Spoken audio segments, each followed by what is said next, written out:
The story starts in a popular VR game with tons of players online. This game is called Zero Fantasy Online, but everyone just calls it ZFO. Inside this world, a giant, scary monster roars at everyone, and in front of it, a lone warrior prepares for battle. This is our MC, at level 998. He's about to be the first person to reach the game's max level. In real life, the young man clicks his mouse non-stop, completely focused. With his VR headset on, he's trying his best to win the fight. He thinks that playing for 200 hours straight was a little overboard.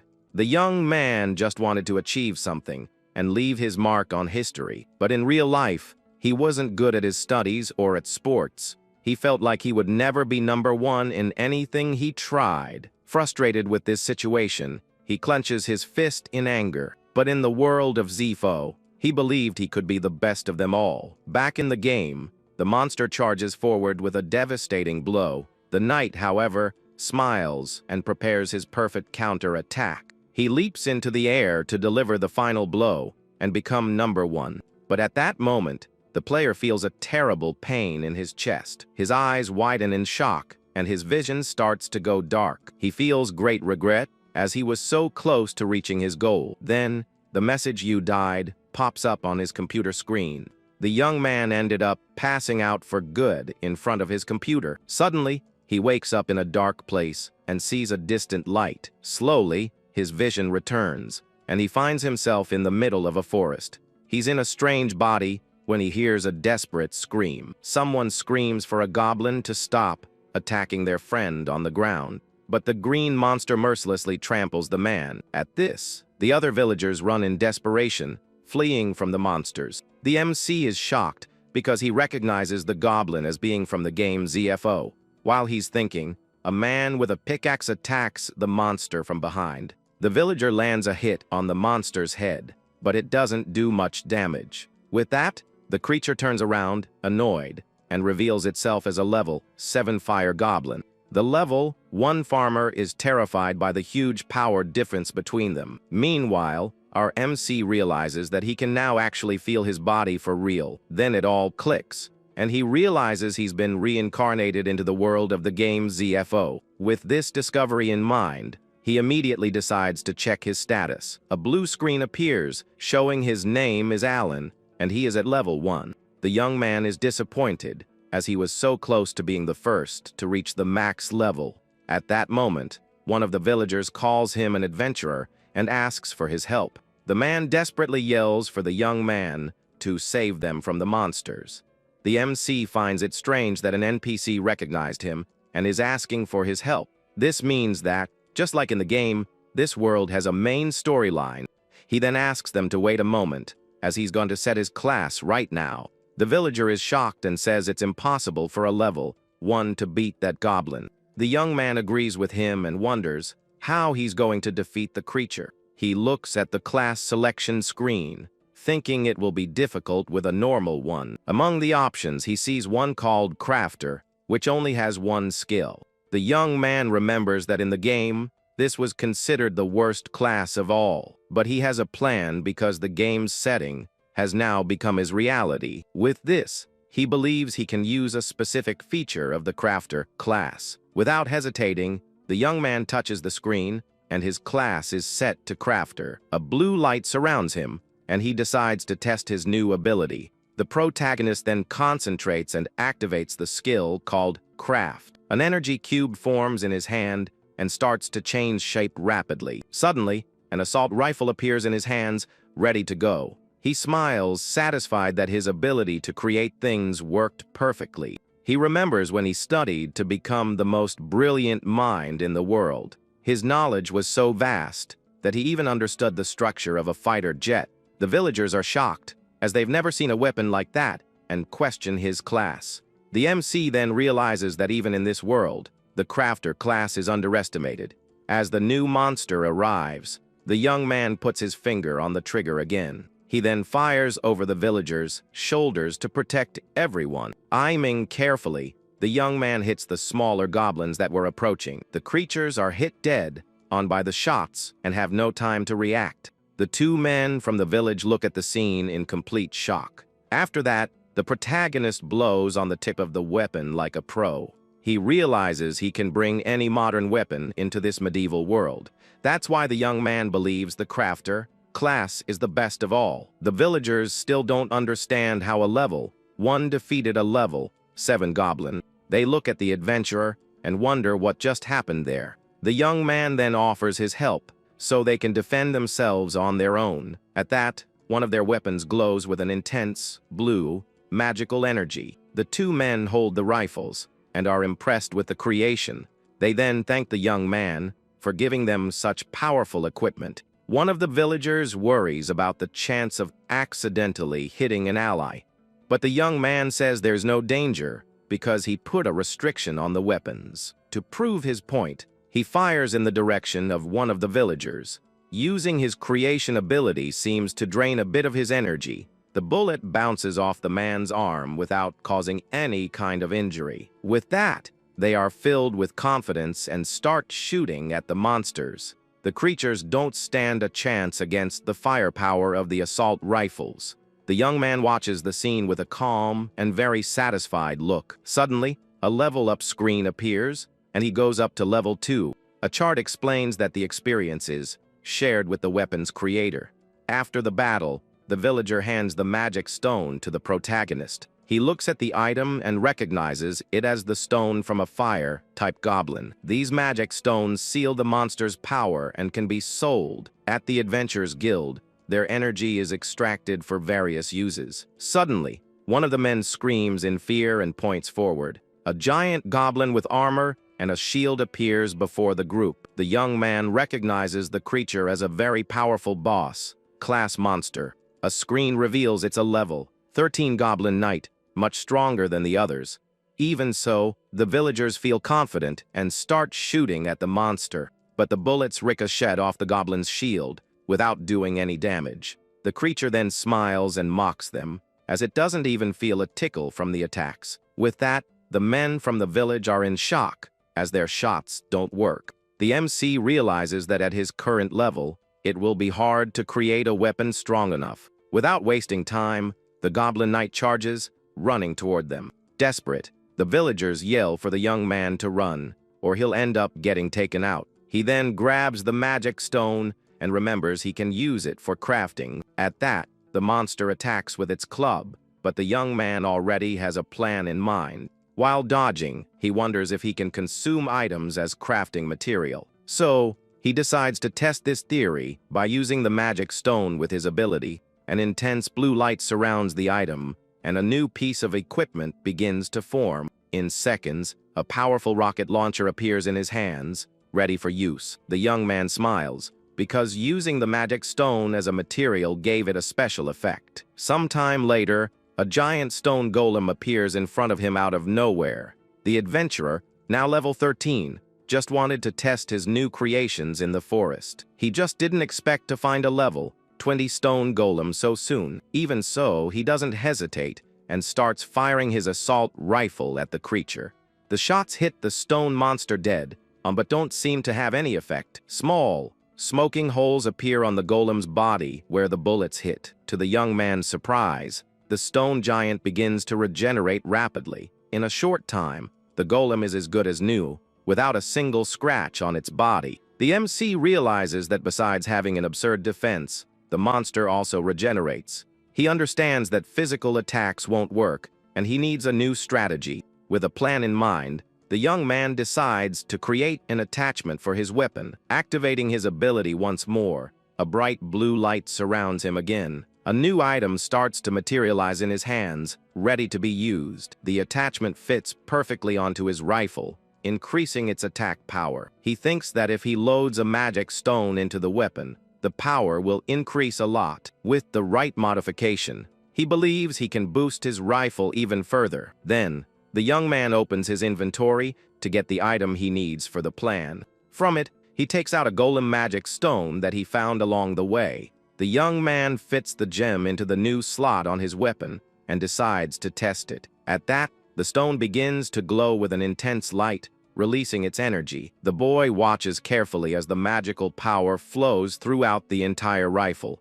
The weapon starts to transform and takes on the appearance of solid rock. Now, his equipment has a piercing effect, thanks to the magic gem. He's very satisfied, because the effect ignores the physical defense of enemies. At that moment, the giant golem roars and prepares to crush the adventurer. But the young man aims with his new weapon and prepares for the counterattack. Without hesitating, he fires a burst of shots in the direction of the stone creature. This time, the projectiles pierce the monster's armor, causing a lot of damage. The young man keeps firing without stopping, with his eyes completely focused on the target. The stone giant begins to crumble under the power of the piercing shots. With that, a huge explosion occurs, and the creature is finally defeated. After the dust settles, he levels up to 14 and feels satisfied. He notices that the magic stone in the attachment broke after being used. The MC then kneels and picks up the new gem that the golem left behind. Upon picking up the item, he levels up once more and reaches 15. A notification says that the villagers fought off a horde of orcs on their own. The young man has traveled to several villages and handed out weapons for everyone to defend themselves. With this, he gains experience passively while also helping those in need. Elsewhere, we see the imposing headquarters of the Adventurers Guild. Inside, someone comments about a rookie who is leveling up very quickly. A woman looks into a magic mirror and is shocked by the information. Two men can't believe that someone went from level 4 to 15 in a matter of days. The mirror then reveals that the mysterious adventurer's name is Alan. She is even more surprised to find out that his class is Crafter. One of the men says he recorded the rookie's last battle with his familiar. Then, the image of Alan against the golem appears, and everyone is in shock. In the video, the young man fires his rifle, and no one recognizes that weapon. They've never seen anything like it, and remember the stone monster's defense. But the creature is easily destroyed by the adventurer's firepower. Someone comments that his attack power is equivalent to that of a level 50. This doesn't make sense, because crafted weapons are supposed to be weaker than normal ones. They don't understand the logic but agree that the young man is on another level. With that, a man with glasses decides to report to the master about this vessel. At that, the crystal ball shows that Alan has started a new fight against a boss. This time, he's facing a level 27 sandworm in the desert. The young man thinks the monster is perfect for testing the limits of his new creations. He thinks about how to increase the firepower of a small weapon with attachments. So, the young man decides to use the golem magic stone he just got. Activating his ability, the magic item begins to transform in his hands. A pistol appears with a power bonus of 55% from the fusion. He is satisfied with the incredible option and decides to add one more item. The adventurer then attaches another magic gem as an extra accessory. The new piece begins to glow and infuse the weapon with a bluish energy. His pistol is now an ice weapon with much higher attack power. The young man smiles, because if the shot isn't enough, the enemy will freeze. With the giant monster coming toward him, he thinks there's no way he can miss. He then aims the new weapon and fires an ice projectile at the creature. The bullet hits the worm dead on, and the ice effect activates instantly. The power of the shot begins to freeze the monster's body rapidly. In seconds, a huge frozen hole forms in the sandworm. The young man watches the scene with a serious look, very focused on the result. The upper part of the creature becomes completely frozen by the attack. Suddenly, the ice begins to crack and break into several pieces. The monster's body shatters, and the young man looks at his weapon, satisfied. He's impressed by the fact that a pistol can take down a boss like that. At that, the young man smiles, because now he's sure the crafter class is the best. After the battle, he picks up the new magic stone that the creature left behind. With the item in hand, he decides to go back to the city and sell it for money. Arriving at the Adventurers Guild, the young man goes straight to the exchange counter. The receptionist is shocked by the number of items and asks for his name. The young man calmly replies that his name is Alan, making the woman nervous. She recognizes the name and is stunned to see the famous rookie in front of her. Flustered, the employee asks the adventurer to wait a moment and runs off. He doesn't understand anything and wonders what all the fuss is about. Suddenly, he hears hurried footsteps and sees knights approaching him. In seconds, the soldiers surround the young man, leaving everyone in the place confused. The leader of the group then says that Alan is under suspicion for something serious. The boy still doesn't understand the situation and asks what they're talking about. Without warning, magic chains appear out of nowhere and restrain the adventurer. The soldier informs him that he will be taken to the guild headquarters immediately. The protagonist gets very annoyed with all this senseless confusion. At the guild headquarters, he is taken to a large meeting room. A man orders them to release him, and the magic chains vanish into thin air. He apologizes for the scare and says he was curious about his rapid progress. The master felt he needed to speak with the rookie, no matter what. The young man responds sarcastically and asks what they want with him. A guild member then asks the young man to give details about his weapon. Alan replies that they wouldn't understand since he uses technology from another world. Another person present scoffs and says he talks big for a simple crafter. He continues to provoke him and questions if the young man's weapon is that special. The MC realizes they are trying to annoy him into giving up information, so he says that he wants to be the first to reach level 999. The guild leader is surprised by the answer and asks the young man to wait. He asks if the adventurer's ultimate goal is to defeat the Demon King. The young man says yes, and that this would also help the guild, since the Demon King's army is a problem. The master agrees and says that humanity is facing a crisis never seen before. He even mentions that recently an important city was completely destroyed. Alan states he'll handle it someday, but tells them to make an appointment next time. When he turns to leave, the guild leader asks him to wait a little longer. Already annoyed, the adventurer asks what they want with him this time. The man then suggests that to level up faster, he should join a clan. He explains what it is and offers to introduce him to an A-rank clan. At that moment, another guild member butts in and complains that he's getting ahead of himself. The other says that his clan is better and that they explore high-level dungeons. Then everyone in the room starts arguing to see who will recruit the rookie, but the young man interrupts the fight and says he doesn't want to join any clan. Disappointed, they tell the young man to let them know if he ever changes his mind. The boy simply says goodbye and leaves the meeting room. The two guild members comment that he's a very difficult guy to deal with. They look at one of the weapons and wonder how a crafter created something like that. The guild then decides to call the best blacksmiths in the country to analyze the item. Elsewhere, we see a rocky mountain with a dungeon and many people. This is the entrance to the Wolf Mine dungeon, and several adventurers are there. Alan walks through the crowd and notices how busy the place is. A man calls out to him and asks if he'd like to join his group, but upon seeing that the young man's level is only 15, the guy is quite surprised. He apologizes immediately and runs off, saying he forgot what he was going to say. The man grumbles that a rookie shouldn't be in a level 25 dungeon. The MC thinks that he's only here because of the level difference bonus.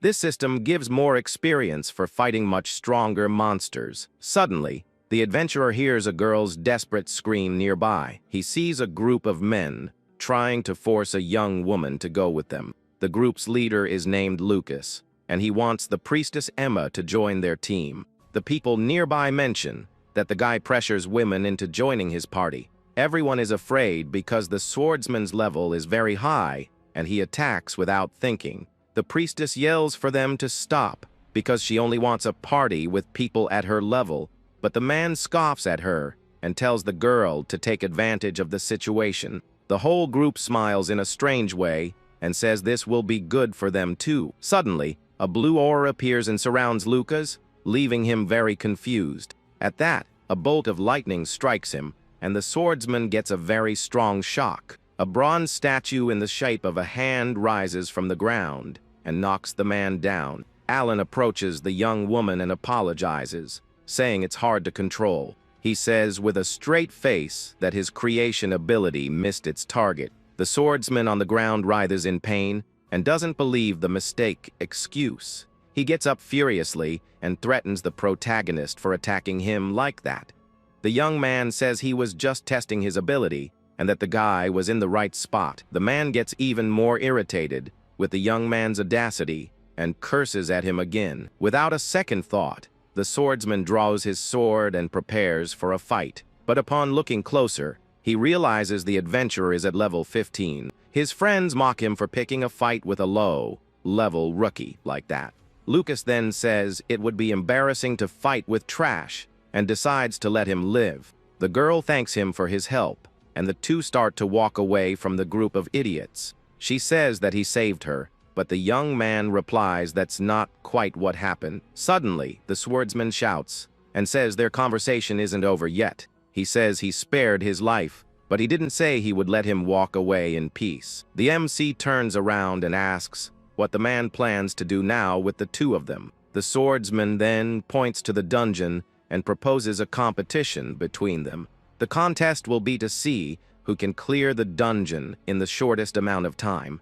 He says that if he wins the bet, he'll beat up the rookie until there's nothing left. The priestess complains that it's not fair because of the huge level difference. The swordsman then says that if he wins, he'll claim the young woman as his prize. The girl is completely terrified by the man's sick proposal. The protagonist accepts the challenge and says that in return, if he wins the bet. But then the young man says that he actually doesn't need any reward. The other adventurer smirks and says there's no chance of him coming out victorious. The MC then touches his own hair and thinks for a moment about the whole situation. He thinks that the prize wouldn't be a big deal coming from a weakling like that.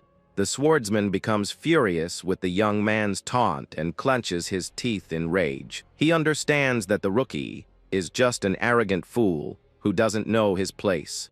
In front of the dungeon, the priestess tells him the place is too dangerous for him. She reminds him that the recommended level is 25, and he is only at level 15. But the young man replies that it is not a problem because he already planned to hunt there.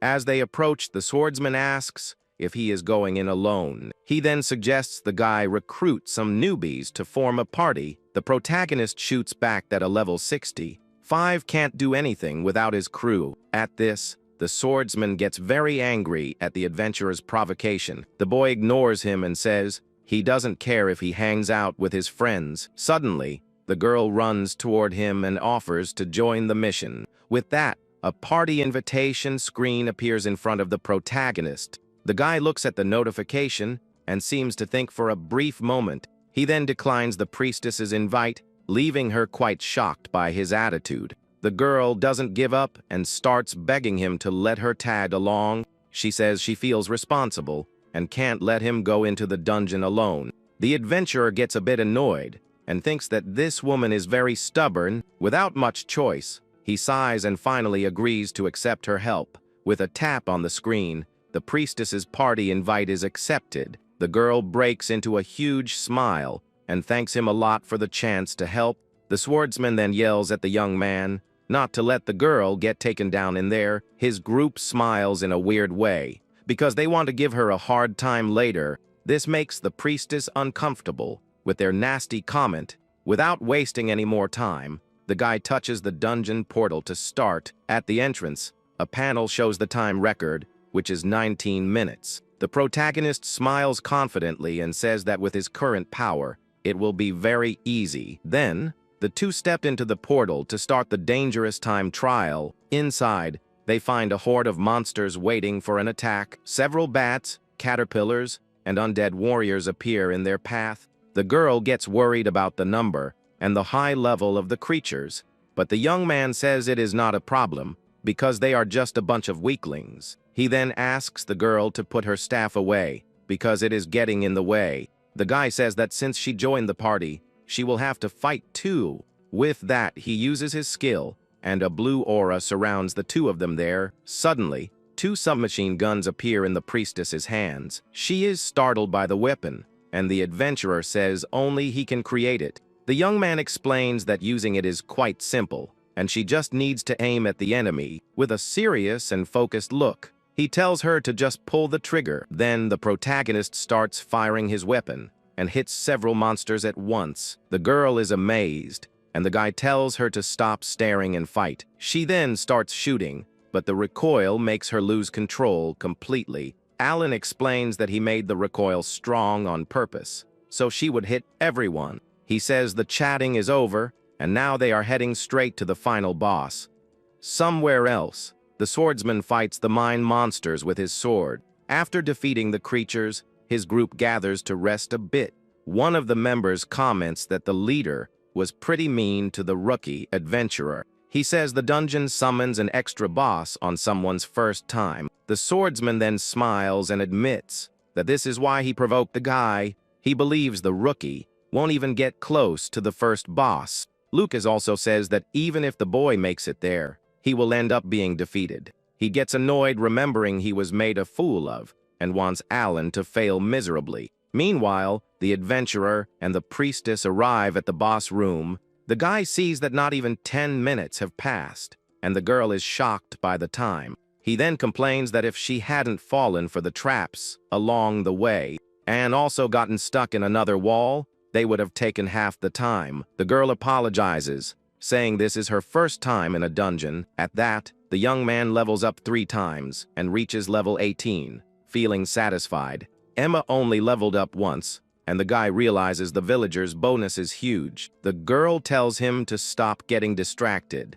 or they will lose the bet. With that, the two get ready to enter the powerful boss's room. When they open the door, a sinister purple energy takes over the place. The priestess looks inside the room and is terrified by what she sees. 2 energies, one purple and one yellow, appear in the boss room. The first monster is a werewolf queen at level 25, and the second is a werewolf king, also at level 25. Alan remembers there is an extra boss, and the girl complains that he didn't warn her. The 2 creatures then start attacking each other with great fury, but shortly after, they charge toward the 2 adventurers. The guy thinks that werewolves are fast and hard to hit with guns. He then asks the priestess to lay down some cover fire to buy time. The girl obeys and starts shooting with her 2 submachine guns, but the 2 monsters dodge the bullets with incredible speed.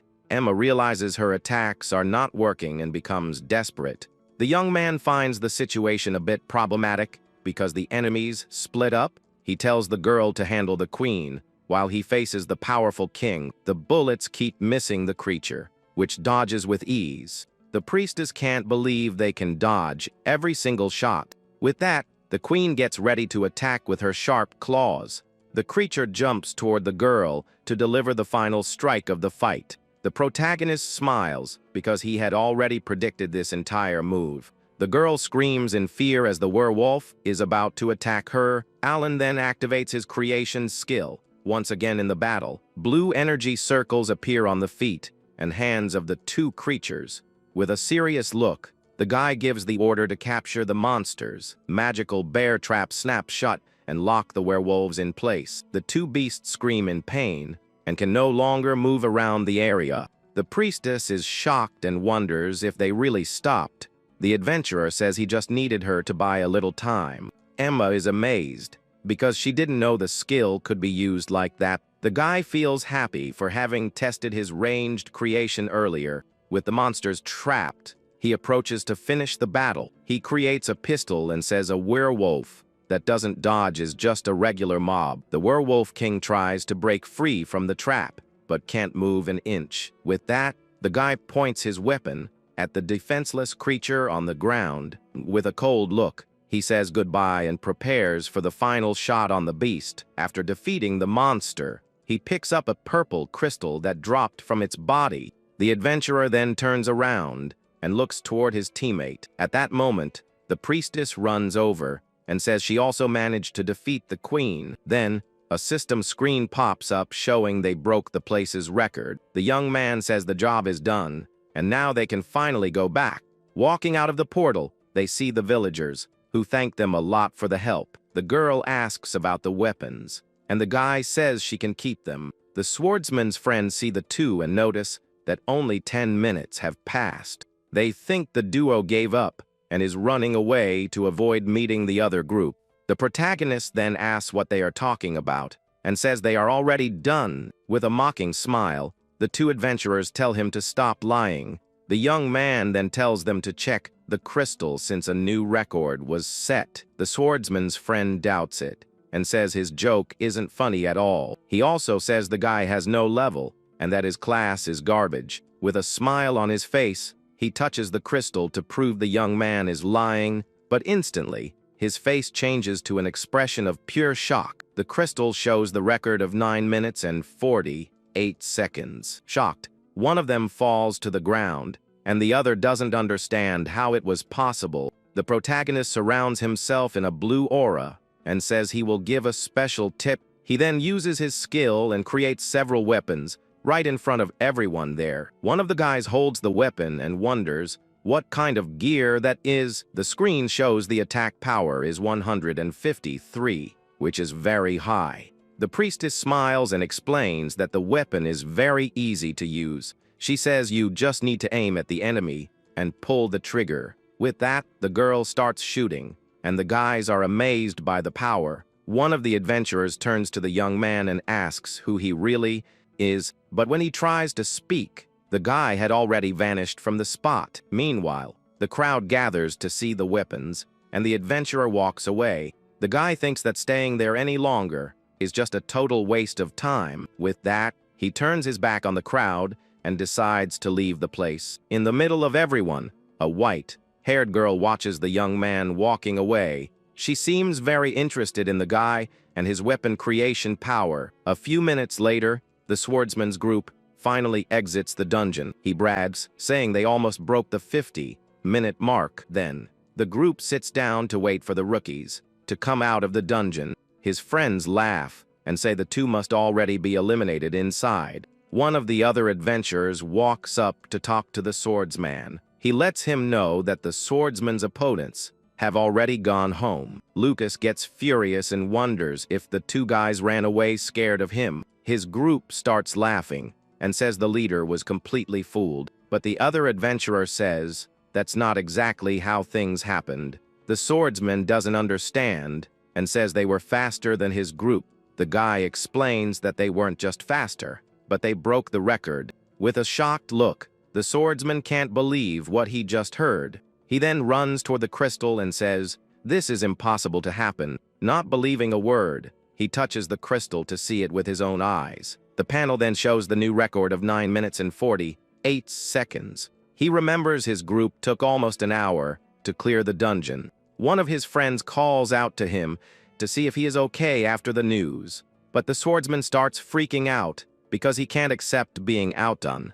He throws himself on the ground and yells that it is impossible to have lost to them. Somewhere else, a mysterious person is sitting in an office. This shady figure seems to be reviewing some important documents. He looks at a report about the guy and his new record in the wolf mine. With that, he realizes the young adventurer is the right guy for the job. Suddenly, a hooded mercenary enters the room to get an order. The mysterious man asks if he heard the request he had for the group. The shady figure confirms the mission and the request from his powerful boss. He then points to the report and shows the young adventurer's photo. The mercenary says the target seems like a really troublesome guy to deal with. With that, the boss tosses a bag of cash and says the reward will be huge. The mercenary then taps the photo and gets ready to receive the final order. Without hesitating, the mysterious figure orders him to eliminate the guy. Somewhere else, the priestess thanks the young man for all the help she received. The guy asks if she really needs to run away and offers to help, but the girl refuses because, as an adventurer, she can't rely on him so much. With that, the young man understands her decision and says goodbye to his companion. She asks him not to break the record because she wants her name in history. Then, the girl says they should meet again and leaves his party. Days later, the protagonist goes to a deserted place to test his skill. He uses his creation and hopes the plan works as expected. Successfully, a battle tank appears and its exterior looks perfect. The guy then climbs into the vehicle to test the internal controls. Inside, he sees that the controls were perfectly recreated. With a smile on his face, the adventurer commands the tank to move, but the vehicle doesn't move, and he realizes it needs fuel. His skill creates anything, as long as he understands the structure. But the creation doesn't work with things like water or electricity. The young man is not shaken because he expected this and has a solution. Inside the tank, he touches a component of the power system. In the world of ZFO, magic stones are used as a power source. This means he can use the stone to power his creation. He then realizes his creations can run on the stones. With the new power source, the tank's treads start turning. The vehicle then moves forward at high speed through the desert ahead. Pleased with the result, the guy celebrates the success of his test. After the test, the tank stops in the middle of the desert, and the young man watches. Suddenly, the magic stone inside the tank shatters into several pieces. The young man is startled because all the energy was consumed in a single instant. He steps out of the vehicle and realizes he still doesn't have the power to control the tank.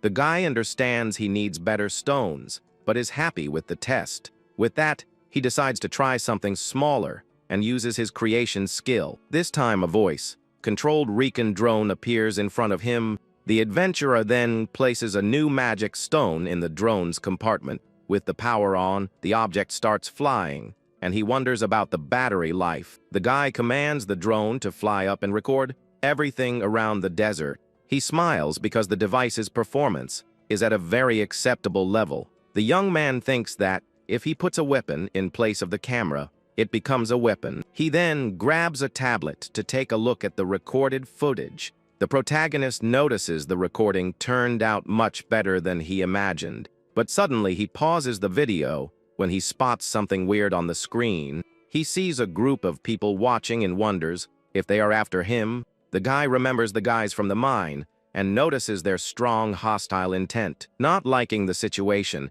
he decides to go straight up and ask what they want. At that, one of the mercenaries warns that the target is approaching the group. Another hooded guy doubts he was seen because of their stealth skill, but the protagonist yells and calls out the 5 hiding in the rocks. With that, the 5 mercenaries are shown watching the young man from afar. One of them asks the boss what they should do now that they've been spotted. One of the group members gets worried about the weapon's attack speed, but the leader says the guy's weapon can't cause damage to humans.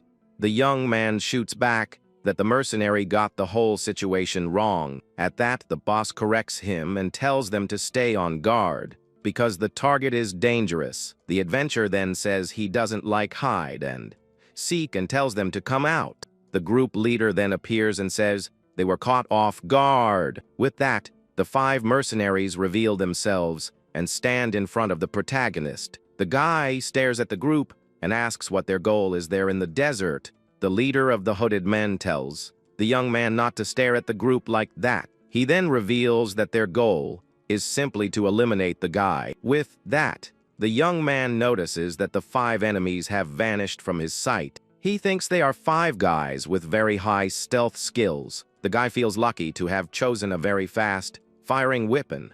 Just then, one of the mercenaries appears and calls him a fool because the weapon won't hurt him, but suddenly, he is hit by a shot and is very shocked by the attack. Without wasting time, the young man starts firing his weapon at the enemies. With that, several shots hit the other mercenaries who weren't expecting it. With a focused look, he keeps shooting to defeat all the enemies. In a few seconds, the other members of the group are also hit by the shots. With the 4 on the ground, he says challenging someone armed was a terrible idea. The guy also comments that they should have come up with a much better plan. The protagonist understands the reason for the direct attack, and the leader doesn't get it. The young man explains that his weapons normally have a safety restriction, but since the group looked suspicious, he took the safety off for the battle. At that, the group leader is hit in the legs and falls to the ground without reacting. The guy warns that with the safety off, anyone who gets hit won't make it. The mercenary kneels on the ground, totally defeated by the young man's weapon. The adventurer then points the weapon at the mercenary leader's head. He then asks why he was the target and orders the enemy to tell the truth. The mercenary replies that they just eliminate whoever is the target of the job. The young man asks who the client is, since he doesn't recall making any enemies. The mercenary says maybe The guy hasn't done anything wrong to be the target. He reveals that the young man is too strong, and some big shot didn't like that at all. The adventurer asks what he means, but the mercenary bites something in his mouth. With a smile, he says he is also a professional and can't say anything else. With that, he starts feeling sick and ends up falling lifeless on the desert floor. The young man looks at the body and realizes the mercenary took poison to take himself out.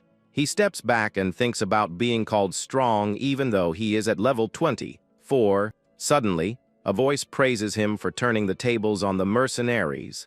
The guy looks toward the rock and asks who is there, and if they are one of them. The girl then climbs down the rock and says he has got to be kidding. With her arms crossed, she claims that she is actually on the young man's side. The protagonist stares at her with a serious look, very suspicious of the situation. He thinks he is strong but doubts anyone would be scared of such a low level. A mysterious voice praises him for defeating a group of veteran mercenaries.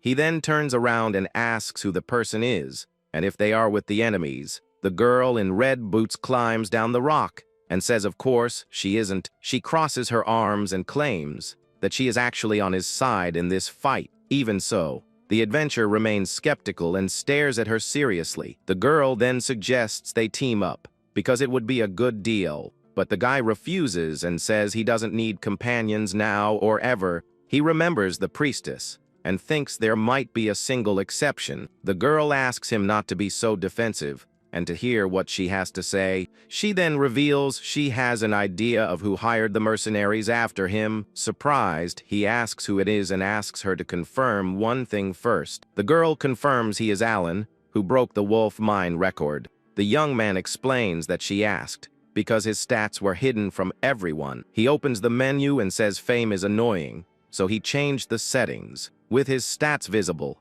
the adventurer asks if she can see them now. The girl is shocked to see that his level is only 24. She remembers that from afar, she thought he was at least level 80. The guy then asks her to show her stats, to make it a fair trade. The screen shows that sorceress Melissa is currently at level 50. With that, the young man asks who hired the mercenaries to take him out. The girl replies that she can't give that valuable information away for free. He glares at her angrily because he understands she wants something in return for the answer. Melissa confirms it and says that if he helps her, she will tell him everything she knows. The protagonist looks thoughtful and wonders what kind of help she needs. With that, the sorceress tosses a stone in the air, and the guy is left completely confused. She reveals she wants help going to the Crystal Sky Castle, a level 50 dungeon. The girl warns that it is not a normal dungeon, because its difficulty is one of the highest. Inside, there are many monsters and bosses that spawn completely at random. The place is full of traps that catch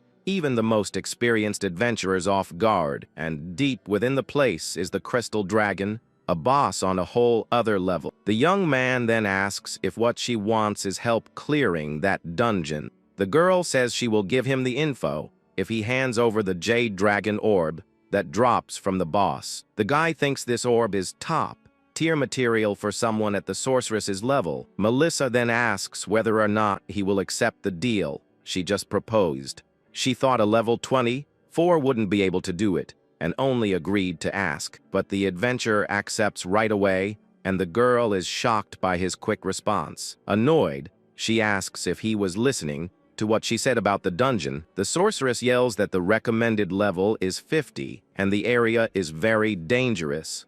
The young man replies dismissively that he knows that, and probably knows more about the place than she does.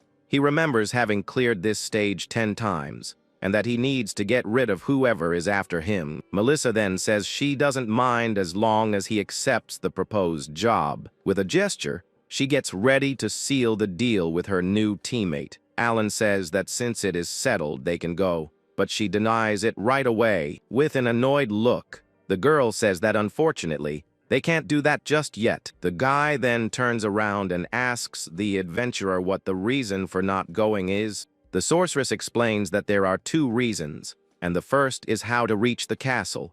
She says they need to go through a teleportation rite, and the young man gets confused. He remembers that in the game, He just had to talk to an NPC to be teleported to the location. The girl then warns him that he doesn't meet the requirements to participate in the ritual. A panel shows that level 40 is required, and the guy is excluded by the rule. The young man asks why she invited him, and the girl says she wouldn't have asked him if she had known. Not caring about that, he just asks what the second reason for the delay is. The sorceress replies that it is obvious, just the two of them aren't enough for the mission. She explains that to fight in the dungeon, they need a tank to withstand the attacks.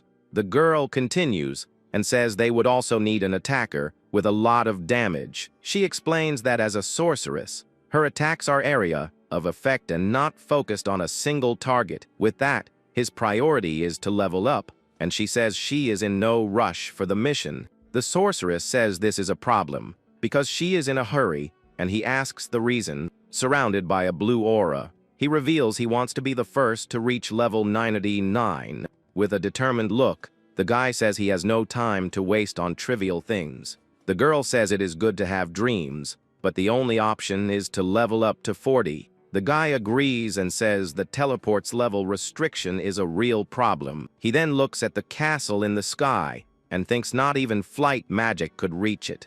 After thinking a bit, the young adventurer seems to have had a great idea. He says they can reach the castle without the ritual, and the girl doesn't understand. The young man uses his skill and says he will explain later, but first, he will run a test. A drone appears, and the girl asks how it works, and the guy explains it is a magic drone. With his arms crossed, the guy gives the order for the drone to fly up to the castle in the sky. The sorceress is impressed, and the young man says it is technology from another world. He watches the drone and wonders if there is any barrier on the way to the castle. Without any trouble, the flying object keeps getting closer to its target in the sky. With a focused and attentive look, the protagonist waits to see the test result. The drone lands successfully, and the guy confirms there is no barrier in the area. The girl is shocked because she can't believe they can get there without using the ritual. She then suggests he create a giant drone and that they head back to the city, but the guy refuses right away and says just the two of them are already enough for the mission. The sorceress doesn't understand and asks about the other members she mentioned earlier.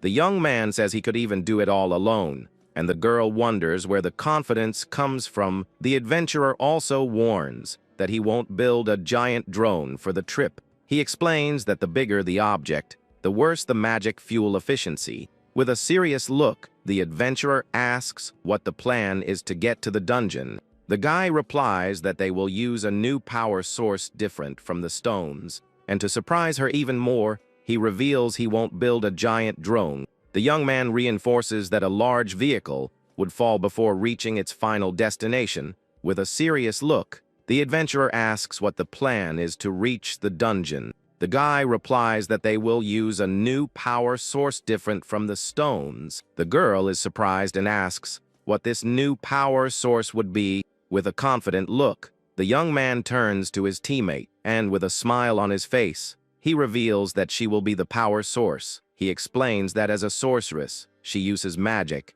and they will use that as power. Without wasting time, the young man uses his skill and tells her to just watch. With that, a hot air balloon appears, and the guy says they are going to fly in it.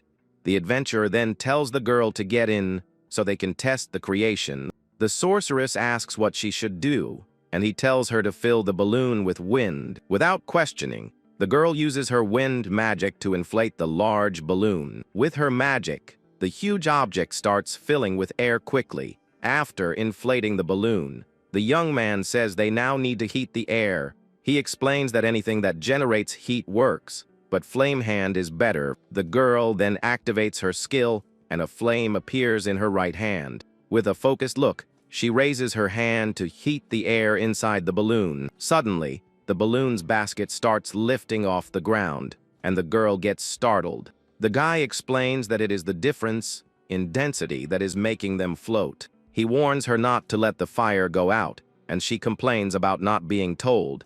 The young man says it is no problem, because he will handle the dungeon enemies. The sorceress doubts it a little since he is only at level 24, but as the balloon rises, She thinks she has high expectations for him. With a determined look, she believes that with him, they might just make it. She then thinks that with Alan, they can actually clear the dungeon. After the long trip, the two finally arrive at the castle entrance. The adventurer praises the work, and the girl says it was nothing much. Inside, he notices there are many other groups of adventurers. The sorceress explains that if another group clears it, they will have to start over. The young man says to hurry up, because he won't let anyone take the orb. He says to leave the weak monsters to the others and focus on the goal. The sorceress starts explaining that the dungeon has 3 floors to clear. The guy interrupts her and says they need 3 crystals to go to the next one. With a smile, he says he'd love to tell her how he knows, but it won't be for free. The girl gets annoyed at her teammate's audacity. At that moment, suddenly, the two stop running and look at something in front of them. They see that another group of adventurers has already reached the first boss. The creature is a powerful abyss minotaur at level 45. The girl suggests they skip that floor, since there are 7 in total, but the young man refuses, because he doesn't want to give up that floor's crystal. He then approaches and tells the other group to get out of the way, with his arms crossed. He tells them to move if they don't plan on fighting. One of the adventurers gets furious at the protagonist's attitude there, but seeing level 24, he starts laughing and mocking the guy. With a smile, the group makes way and says the boss is all his. The young man thanks them and gets ready to fight the monster alone. He stands in front of the giant creature, without showing an ounce of fear. The sorceress yells and warns that her mana hasn't fully recovered yet. The guy says it is no problem, and takes out a sandworm magic stone. With that, he uses his creation skill once again in the battle. A rocket launcher appears with a power of 14,500. The girl calculates that with the bonus, the attack power goes over 30,000. The Minotaur raises its axe, and the young man aims right at the creature's head. With a cold look, the adventurer says the battle is already over for the monster. Without wasting time, he fires the powerful missile at the giant beast. The rocket flies at high speed and hits the Minotaur right in the face. A huge explosion takes over the entire room and blinds everyone there. The sorceress shields herself with her arms from the attack's strong shock wave. The other adventurers are thrown backward by the force of the explosion. A system screen then announces that the boss was successfully defeated. The guy levels up to 25, and the others are shocked by the power. The girl is left speechless and praises the guy for the crushing victory. With a surprised look, she asks what exactly he did to win. The young man thinks he might not even have needed the magic stone to win. After the victory, he receives the first crystal, and 2 are left for the next floor. He then takes the Minotaur's stone, and the girl says she doesn't mind. Without wasting time, the 2 run to the dungeon's next challenge. The sorceress wonders how such a bad class defeated a strong boss. In the next room, they find a hallway with an abyss in the middle. The guy says that to get the other crystals, they need to cross there. The adventurer says the path is cut off and wonders how they will cross. But the young man says that is not quite right and that the path isn't cut off. He reveals that the floor is actually transparent and that there is a bridge. The girl is a little scared, but doesn't show it to her partner. One of the other adventurers tries his luck and gets ready to take the first step, but he steps in the wrong spot, and the sound of the trap echoes through the room. The adventurer then falls into the deep, dark abyss with no chance at all. The protagonist says this is what happens to whoever steps in the wrong place. He thinks the common strategy would be to use a staff to find the path, but if he does that, the other adventurers will just copy his steps. The sorceress then suggests he use his skill to build a bridge. The young man replies that if it were possible, everyone would have used magic to fly. He then tells the girl to try using some magic to test a theory. The sorceress realizes she can't, and the guy says her skills are restricted. With a confident smile, the protagonist reveals there is another way. The girl doesn't understand and just stares at the guy with a very curious look. They then return to the abyss hallway to solve the problem. With only 2 crystals left, they get ready for the final challenge. The guy explains that even with restricted creation, his inventory works. Night vision goggles appear, and he says he came prepared for the mission. He hands the gear to the sorceress, and she asks what it is for. He explains that with the goggles made from the bat stone, he can see the invisible. The girl is shocked by the guy's intelligence and asks when he made it. The young man reveals he crafted the item while she was distracted in the hot air balloon. The sorceress is even more impressed since she doesn't know the traps. With the goggles, he explains that it detects infrared light and sees the invisible through the equipment. The protagonist can see the path clearly. He says they can proceed now, and the girl praises his preparation. Suddenly, the adventurer picks the girl up in his arms, and she gets quite startled. He just replies that he is saving time to clear the dungeon. With a desperate scream, the sorceress clings to him as he runs. The guy warns her not to talk, or she will end up biting her own tongue. With the girl in his arms, he runs at high speed across the invisible path. The other adventurers are shocked to see the young man running on thin air. His partner screams and begs him to slow down and be careful. In a few seconds, they reach the end, and she tells him to hold on a second. At the end of the hallway, the path splits, and she asks which one is the right one. The guy says both are right, and that both have a crystal at the end. The young man asks if she is mad about something, and the girl tells him to shut up. He says he would love to split up, but is worried about her safety. With that, they decide to stick together, and she accepts, even if reluctantly. The adventurer thinks he needs her safe to get the information about the attack. In the next challenge, they find a hallway full of sharp blades. The sorceress says the place is dangerous and wonders what they should do. The guy creates a weapon and says the solution is very simple and straightforward. He starts shooting and destroying all the blades that are in the way. The girl realizes she can use magic, and the guy says skills work too. With a smile, she says this will be easy and creates a magic barrier. The two run down the hallway while destroying all the traps. In the final room, they find a giant wall with a crystal at the top. The sorceress asks if there are any traps, and he tells her to touch the wall. The girl touches it and complains that the wall is too slippery to climb. She suggests he use his skill, and the guy says she finally gets it. With a smile, he brags about the versatility his class has in the game. The sorceress tells him to hurry up and asks if he is going to use the balloon again. The young man replies, no, because a balloon would be overkill for a place like that. He then uses his creation skill. Once again in the middle of the dungeon, an elevator appears, and the girl is left not understanding what that weird thing is. The guy explains it is an elevator and presses the button so they can go up. With just a touch, the equipment starts working perfectly. The adventurer says the elevator moves people and goods up and down. In the blink of an eye, the two reach the top of the wall and grab the crystal. With the second crystal in hand, only one more is left for the next floor. The guy says to head to the next one, and the girl tells him to wait a bit. In the final room, they find a huge swamp of dangerous poison. The young man warns that the poison is strong and can cause status effects. The sorceress asks what creation he will use to solve that problem. The guy just smiles and doesn't answer his teammate's question. He then uses his skill and gets ready to craft another useful item. A boat appears, and the girl is impressed because she wasn't expecting something like that.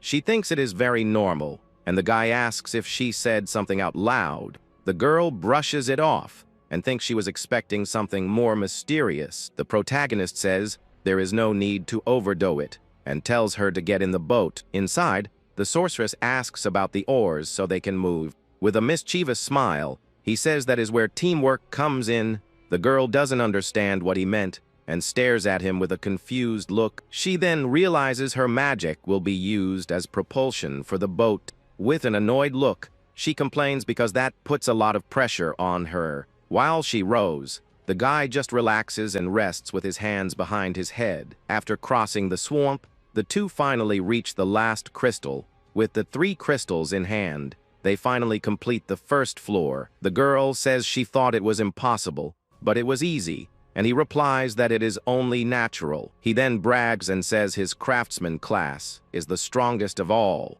With that, he turns his back and says to head to the next challenge, but the sorceress thinks the craftsman class is not the most powerful of all. She then realizes that the truly strong one is actually the guy himself. Even though they haven't known each other long, she says she can confirm one thing. She is sure the young man will become a historic adventurer. Minutes later, the two arrive at the lower floor's transfer room. The guy says that by placing the crystals on the pedestal, they will go to the next floor. The girl comments that he never gets lost and seems to know everything about the castle. The young adventurer just replies that he bet his whole life on it. With that, he places the 3 crystals on the pedestal, and they glow brightly. The system authenticates the crystals, and they are teleported to the middle floor. The two then arrive at the middle floor entrance, which looks quite different. The guy says the middle floors are a different instance dungeon. He then compares the situation to a matryoshka doll, and she doesn't understand. The young man promises he will make one for her after they conquer the castle. With that, the two get ready to enter the portal and start the new challenge. But suddenly, the sorceress stops him and tells him to wait a moment. The guy turns around and stares at his teammate without understanding why. With a serious look, she challenges him to a battle before they go in. The sorceress proposes a small bet before they continue their exploration. The young man is a bit intrigued by the idea and asks what it is all about. With a very confident smile, the girl confirms that she wants to make a challenge. She explains that the middle floors are divided into 2 different parts. Soon, the young woman warns that in the first area, they will face a giant horde of weak monsters. Lighting a flame in her hand, she suggests a competition to see who eliminates more enemies. The protagonist crosses his arms, complaining that the rules heavily favor her side. After all, his partner's class is completely focused on large magical area attacks. Meanwhile, the young shooter's weapons are made to focus on only one target at a time, but the girl just teases her teammate, asking if he is afraid of losing the bet.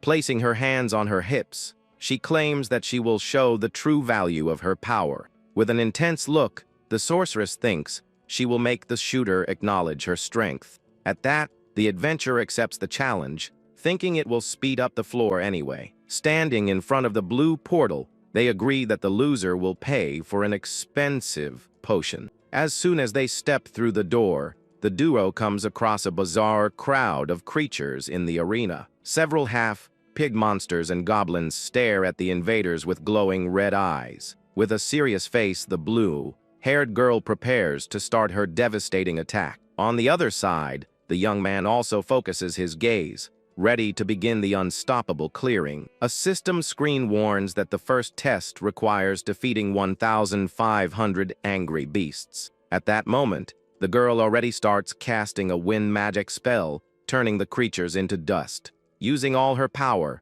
the girl activates the dark nebula magic, creating a massive dark vortex in the air. With a great blast, several monsters are thrown far away, while she brags about her incredible clearing strength. When his turn comes, the shooter stretches out his hand, generating a strong blue electric energy to prepare his attack. At that moment, the young man materializes a huge rotary machine gun, showing that the creator's turn has begun. Focusing entirely on the targets, the protagonist adopts a serious posture and warns the creatures to brace for the attack. Without holding back, he pulls the trigger, making the giant weapon fiercely fire flames and bullets. A shower of shots hits the monsters in the arena, causing massive damage and taking down several at the same time. The absurd firepower pierces through the enemies without the slightest difficulty, eliminating them from the area quickly. Watching the massive takedown, the partner is in shock, realizing that the damage and shooting speed border on the absurd. Holding the heavy weapon, the shooter explains that mobility is bad, but the elimination capacity is perfect. But the girl refuses to give up, getting furious about almost losing an area, clearing to a different class. Gathering even more energy, the young woman floats in the air, surrounded by a strong magical aura, ready to fight back. A few minutes later, the scoreboard reveals that the shooter got 800 takedowns, securing the victory over his partner. Completely exhausted, the sorceress remains on the floor while her teammate walks by and says she focused on the wrong opponent. Keeping a calm look, the protagonist tries to cheer up his teammate, commenting that the match was actually pretty close. However, the young woman remains silently outraged for having lost exactly in her biggest combat specialty. Looking up at the winner, the young woman finally realizes that this boy is a true outlier. Advancing through the dungeon, the duo reaches the second floor, where the mage warns that the next fight will be against the boss. Focused on the final goal, the adventurer evaluates that they are very close to getting the powerful dragon orb. Blushing slightly, the girl confesses that exploring that dangerous place seems way too easy with his help. With a focused look, the shooter already prepares himself mentally for the big battle ahead. Standing back to back, the duo faces a strong blue light, while the girl warns that the enemies have arrived. Suddenly, a huge paw with sharp claws hits the ground hard, kicking up a lot of dust. The floor boss appears, being a purple ogre riding a beast that looks like a large lion. A panel reveals that the top creature is a level 50 crystal ogre with a scary aura. Meanwhile, the boss's mount is a level 50 crystal manticore, also with red eyes. The sorceress is shocked by the duo, and the young man notices they use coordinated attacks. She then says they need to separate them, but her partner disagrees and activates his creation skill. With a confident smile, the shooter creates a rocket launcher and says he will blast both of them. The girl recognizes the weapon that defeated the previous boss in one hit, and her eyes sparkle. But upon seeing the stats, the young woman notices that the attack power is 16,000, being weaker. The young man explains that it is a normal version because a direct hit still guarantees victory. A diagram shows that creations with magic stones are strong but break after use, giving them no time to chat. The monster duo glares at the adventurers with malicious eyes. With that, the creatures jump toward the two with incredible speed, preparing to strike. The protagonist then quickly orders his partner to freeze the entire arena floor. Although surprised by the request, the mage obeys and places her hands on the ground to use her magic. A huge path of ice forms and advances at high speed toward the two bosses. The young man thinks that the manticore is very agile, and a frontal attack would easily be dodged. So, his plan is to force the creature into a situation where it can no longer dodge the attack. However, the beast jumps over the ice path before touching the frozen surface. With an impressive leap, the monster duo flies high into the air, surprising both of them. But the shooter just gives a sly smile and says the move was perfect for his plan. He thinks that without wings, the enemy cannot use its agility in the air, leaving it vulnerable. Aiming with precision, the protagonist fires the missile and sends the creatures away. Struck by surprise, the ogre widens its eyes upon seeing the projectile approaching in the air. In a desperate move, the purple monster gets ready to do something unexpected to escape. It uses its mount as a trampoline and jumps away, leaving the beast behind. The adventuring duo is shocked to see the intelligence of the boss, who sacrificed its ally. A gigantic blast happens in the air when the rocket finally hits the manticore. The protagonist is shocked because that move shouldn't be possible in the game. Taking advantage of the jump, the ogre prepares for a crushing attack from above. The young man stares at the falling creature and realizes the approaching danger. Suddenly, the monster comes down hard toward the adventurer on the ground. The sorceress panics and desperately yells for him to get away from the strike, but the young man stays completely still without showing any reaction of fear or dread. She thinks his level is low and that without armor, the blow will be devastating. With that, the young woman runs to try and take the attack in her partner's place. The ogre comes down with its club glowing red, ready to crush the young man. However, she realizes she won't be able to get there in time to save him from the hit. The creature approaches quickly, and it seems like it is the end of the line for the shooter. Desperate, the mage reaches out her hand, trying to reach her teammate. The strike is inches away from hitting the young man, who remains motionless in the arena. The young man thinks the tactic of using the mount was unexpected, but he already anticipated it. A yellow light shines in the weapon's barrel, indicating that something is going to happen. With a smile, the young man reveals that this scenario went exactly as he calculated. With his weapon reloaded, he fires a second missile right at the ogre's face. His partner shields herself from the strong shockwave caused by the second blast. After the smoke clears, the protagonist sighs in relief at the outcome of the fight. A system screen appears, and the adventurer levels up to 26. The young woman is confused because she thought he was out of ammo for the attack. The young man explains that unlike fusion weapons, this one reloads itself. He admits it was a close call and that he would have been defeated if the reload didn't finish. But the young man reveals he had already factored the second shot into his initial plan. With the victory secured, he picks up the purple crystal the monster dropped. After the fight, he says they now only need the powerful crystal dragon to clear the dungeon. The sorceress thinks she has seen many adventurers who only use brute force, but she has never seen anyone with the confidence and calm that her partner shows. She then understands why. They are trying to get rid of the shooter. Finally, the two arrive at the grand entrance door to the upper floors. The sorceress prepares for the final battle and tries to push the massive entrance door. But her partner warns that the door is just for show, and the young woman looks confused. He explains that this floor uses a teleportation portal, but there isn't one there right now. With a serious look, the young man reveals that this means someone is already inside. The girl gets a worried expression and starts to understand the complicated situation. At that, she asks if another group is challenging the boss, and the young man nods, confirming it. His partner gets nervous and says that if they win, it will all have been for nothing for them. The shooter sits on the floor and says that panicking won't help, suggesting they come up with a strategy. He then reveals that the Crystal Dragon, an epic class boss, uses a devastating attack. The sorceress is completely shocked and cannot believe the enemy is an epic class. A diagram shows that the epic class is superior and has unique stats and skills. The young man says the dragon has a massive strike and a damage cap to protect itself. He explains that the damage cap negates any attack that goes over a certain value. The young woman understands that her partner's firepower will be useless, and he agrees with her. Because of that, he wants to create a battle plan, and the mage asks what her role will be. The adventurer explains that in the boss room, hordes of weak monsters will appear.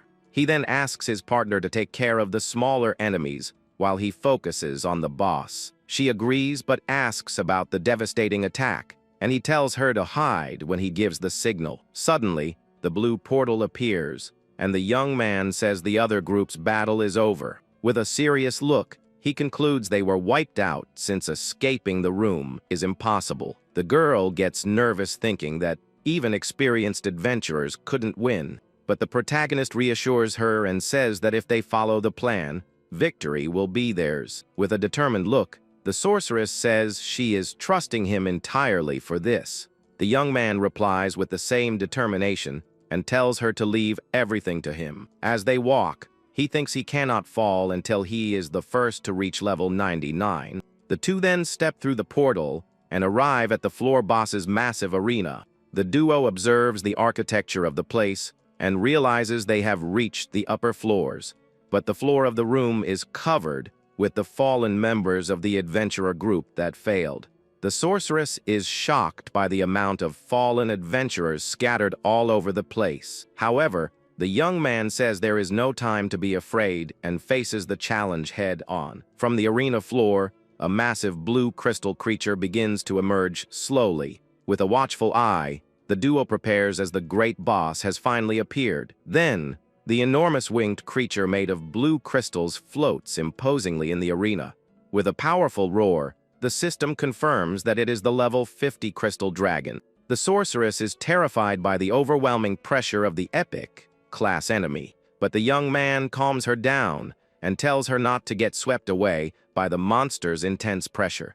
He then warns that the creature isn't the only enemy, as other beasts have appeared behind it. The duo faces the great crystal dragon, flying imposingly in the dungeon sky. The young man creates the machine gun and tells his partner to handle the monsters while he deals with the boss. Wasting no time, he begins firing a barrage of shots at the dragon. The giant creature roars in pain and fury as it gets hit by the weapon's projectiles. The young man thinks the machine gun is perfect against the enemy's damage cap. The sorceress is impressed to see her partner pressuring an epic boss. He thinks that even though it is a tough opponent, there's nothing to fear if they know the tricks. With a determined look, the young woman tells him to press their advantage, but something happens. While he shoots, the mage uses her powers to fight off the other monsters. Suddenly, the machine gun stops firing, and he realizes he ran out of ammo. Seeing the opening, the crystal creature raises its head and gets ready to attack. With his eyes wide open, the shooter recognizes the enemy's move. He then yells and tells his partner to fall back, because the ultimate attack is coming right now. The creature opens its mouth and begins charging a dark and deadly energy sphere. Without hesitation, the monster fires a powerful blast of dark, devastating flames. The young man drops to one knee and activates his creation skill to defend against the strike. With a touch on the ground, a giant metal wall begins to rise in front of them. Behind the cover, the sorceress is shocked to see a shield sprouting out of nowhere. The young man explains it is a fire-resistant shield, and the attack won't work without direct contact. He says that as soon as the machine gun reloads, they will counterattack with everything they have. But his partner yells and warns that the shield is cracking under the attack's force. The young woman gets desperate because this wasn't part of the original plan they came up with. The young man thinks the shield's durability wasn't enough to withstand the power. The dragon continues to fire its powerful dark flame breath non-stop.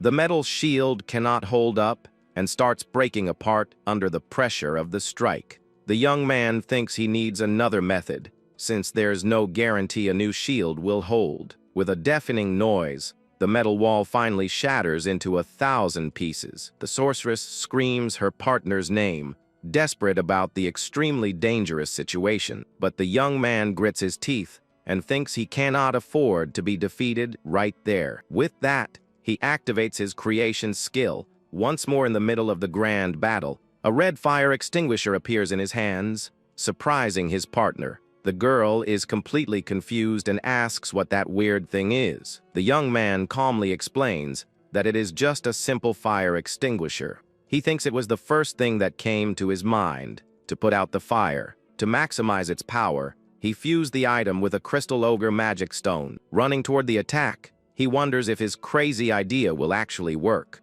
With sparkling eyes, he decides to bet everything on his creation skill. Then, he aims the object and shoots a huge cloud of white foam at the flames. The extinguisher's foam flies at high speed to collide with the dragon's attack. His partner is shocked to see that the foam is clashing head-on with the breath attack. The crystal creature continues firing its powerful blast of dark flames. The two attacks clash with absurd force, creating a massive shockwave. The young man yells from the effort while continuing to spray the extinguisher foam. The white foam begins to push back and neutralize the enemy's dark flames. With that, the ultimate attack is completely neutralized, leaving the dragon surprised. The sorceress is left speechless and wonders what the secret behind that extinguisher is.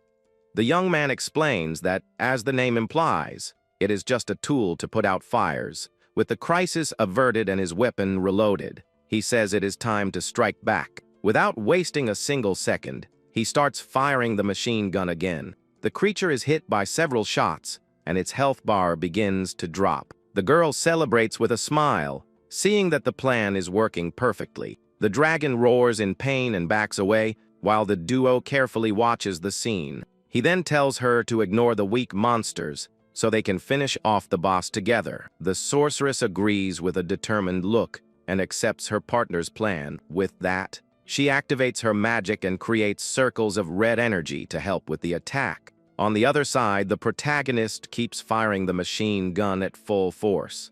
The duo's combined attack causes massive damage, and the dragon's health plummets. Then, the creature's crystal body starts breaking apart, and its health gets very low. With one final powerful strike, the boss shatters, and the system announces the grand victory. After their victory, they both level up, and the young woman complains that he held back a bit. The young man says it doesn't matter, because the important thing is that they won the battle. He then kneels to pick up the valuable magic stone from the great defeated dragon. His partner then asks about the Jade Dragon Orb, the mission's objective. The adventurer points to a large treasure chest that appeared in the middle of the room. He explains that the chest appears after defeating the boss, and she opens it to see the item. Inside, the legendary Jade Dragon Orb glows with a bright red light.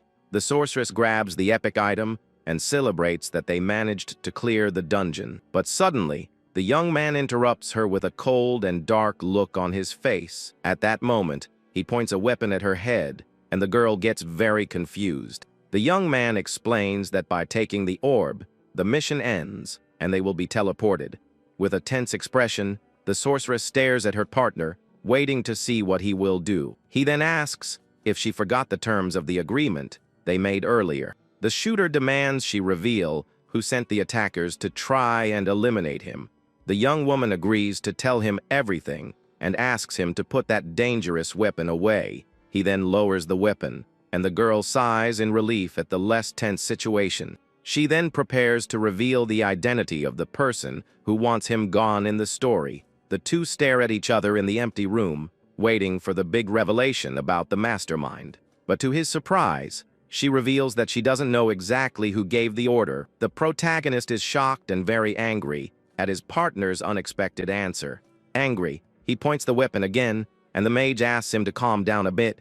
She explains she has an idea of which organization it is and possesses solid information. But the young man thinks about the proposal for a bit and lets out a more relieved sigh now. He agrees to listen and says he will let it slide if the information is useful to him.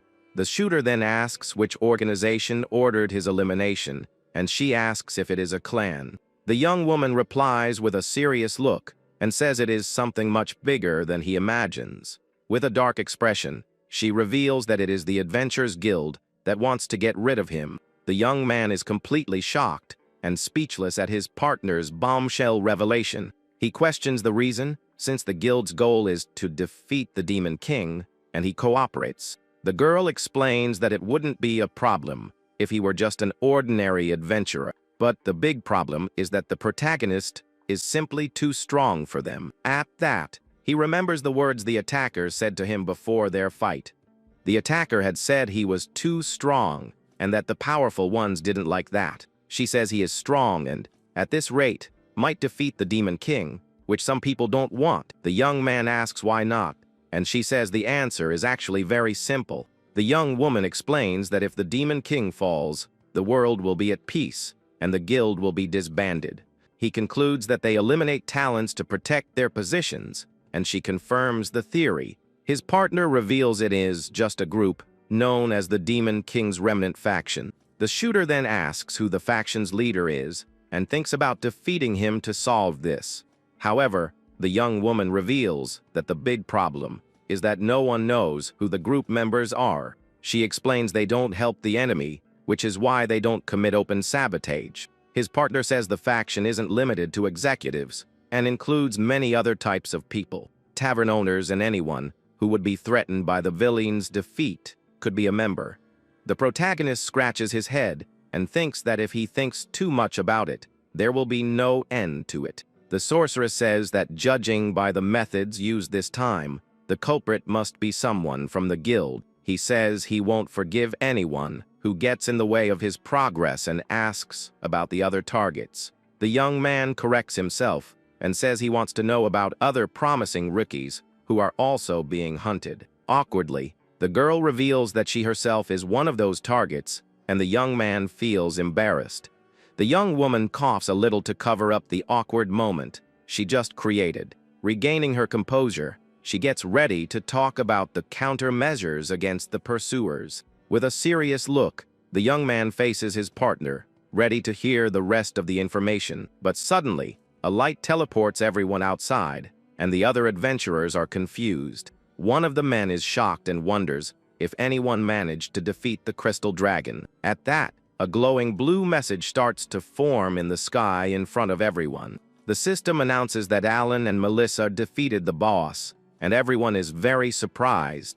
Then, the duo is teleported to the ground, and the young man says it is time to head back to the city. The young woman asks how they are going to get down and reminds him he cannot use teleportation.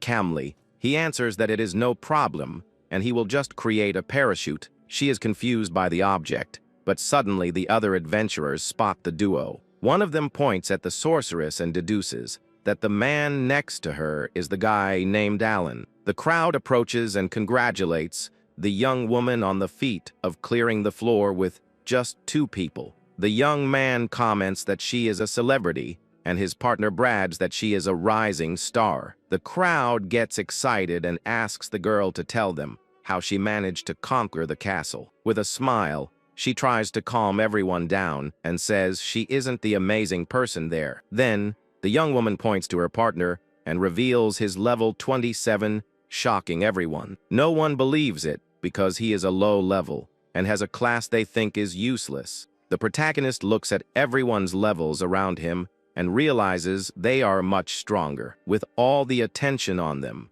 he thinks this is the chance to promote his weapons. The sorceress says they only won because of him and that the power of his creations is insane. She asks him to show them, but the young man praises his partner in his mind and turns down the idea. He interrupts her and says he is just a level 27 creator and didn't do anything special. The young man tells everyone that his partner defeated the crystal dragon all by herself. With that, he says he only tagged along because of the mechanics and would be defeated without her. The sorceress calls his name somewhat awkwardly and with a smile on her face upon understanding. The young man looks away and his partner doesn't understand his sudden attitude. He thinks that drawing attention will make it harder to level up and decides not to sell anything. With a glance, the young woman understands the strategy and realizes what he is trying to do. She thinks he is giving her all the credit so he won't be noticed by his enemies. The crowd believes the story and starts praising the sorceress's beauty and humility. The girl's face turns completely red, and she desperately asks them to stop it. While the young woman deals with the fame, the crystal island floats in the sky far from the city.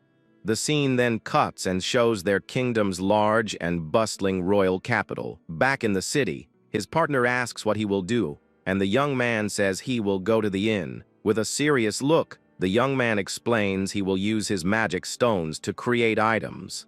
The sorceress says they will part ways and jokes that it must be hard for him. The young man says goodbye dryly, and the young woman asks if there is nothing else to say. With her eyes closed, she thinks and says she finally understood what is bothering her. She says she got the item, but only gave him vague information in return. Striking a confident pose, his partner says she hates that because it feels unfair to her. With that, the young woman promises to investigate the enemy faction as much as she can for him. The shooter agrees and says more information is always welcome for his plan. The young woman invites him to hunt together and says next time she will carry him. The protagonist just gives a small smile at his partner's confident proposal. She says goodbye and tells him to be careful, and the young man wishes her the same. As he walks away, the sorceress thinks she cannot believe she was carried by someone. The girl is still shocked, remembering that he is a level 27 creator.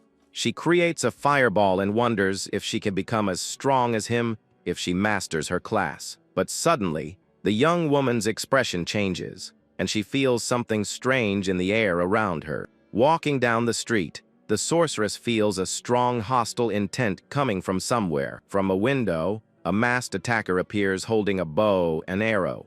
The girl's eyes go wide when she notices the imminent threat in the area.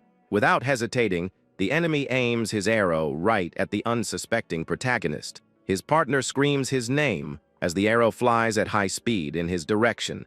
The projectile gets very close to the young man's neck, who hadn't noticed the fatal attack. But at the last second, a green barrier pops up out of nowhere and successfully blocks the arrow. The attacker is completely shocked to see his surprise attack fail. The sorceress looks at the roof and realizes the enemies have already fled the scene. She runs to her partner and asks if he is okay after that massive scare. The young man answers that he didn't expect an attack inside the capital walls. He then complains that his enemies are getting desperate and he cannot even walk alone anymore. The young woman says that is why she would teach him how to deal with rogues, and he agrees to try. She then offers to protect him in exchange for a fee, of course. But the protagonist declines the offer and says he will handle everything himself because it sounds expensive. The sorceress is disappointed, but warns him not to do anything reckless and to rely on her. With a smile, the young woman says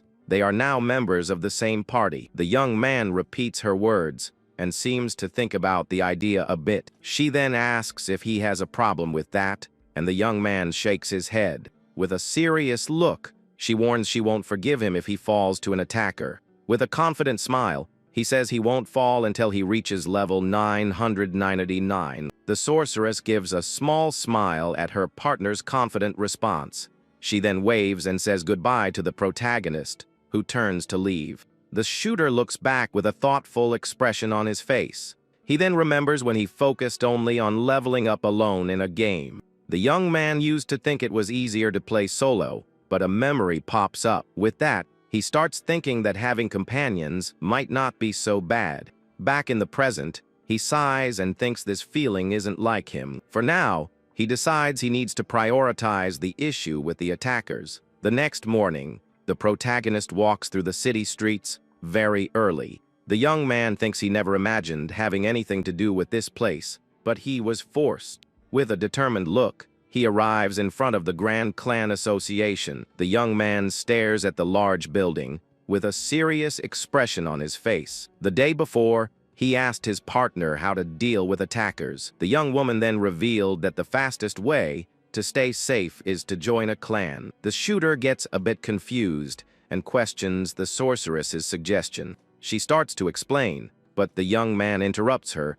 and says he already knows the basics. The young man then asks how that would help him deal with the attackers. His partner explains it is like animals in a pack, as there is safety in numbers. That is why she recommends a large, high-ranking clan with powerful ties. The protagonist thinks about her phrase regarding people with a lot of power and influence. He remembers the guild executives and wonders if they have a preferred clan. The sorceress explains that a clan offers safety and information at the same time. Back in the present, the young man is in front of the Grand Clan Association. He thinks he came all this way, but wonders how to join the kind of clan he is looking for. At that, a few people recognize him and comment that he doesn't have a clan yet.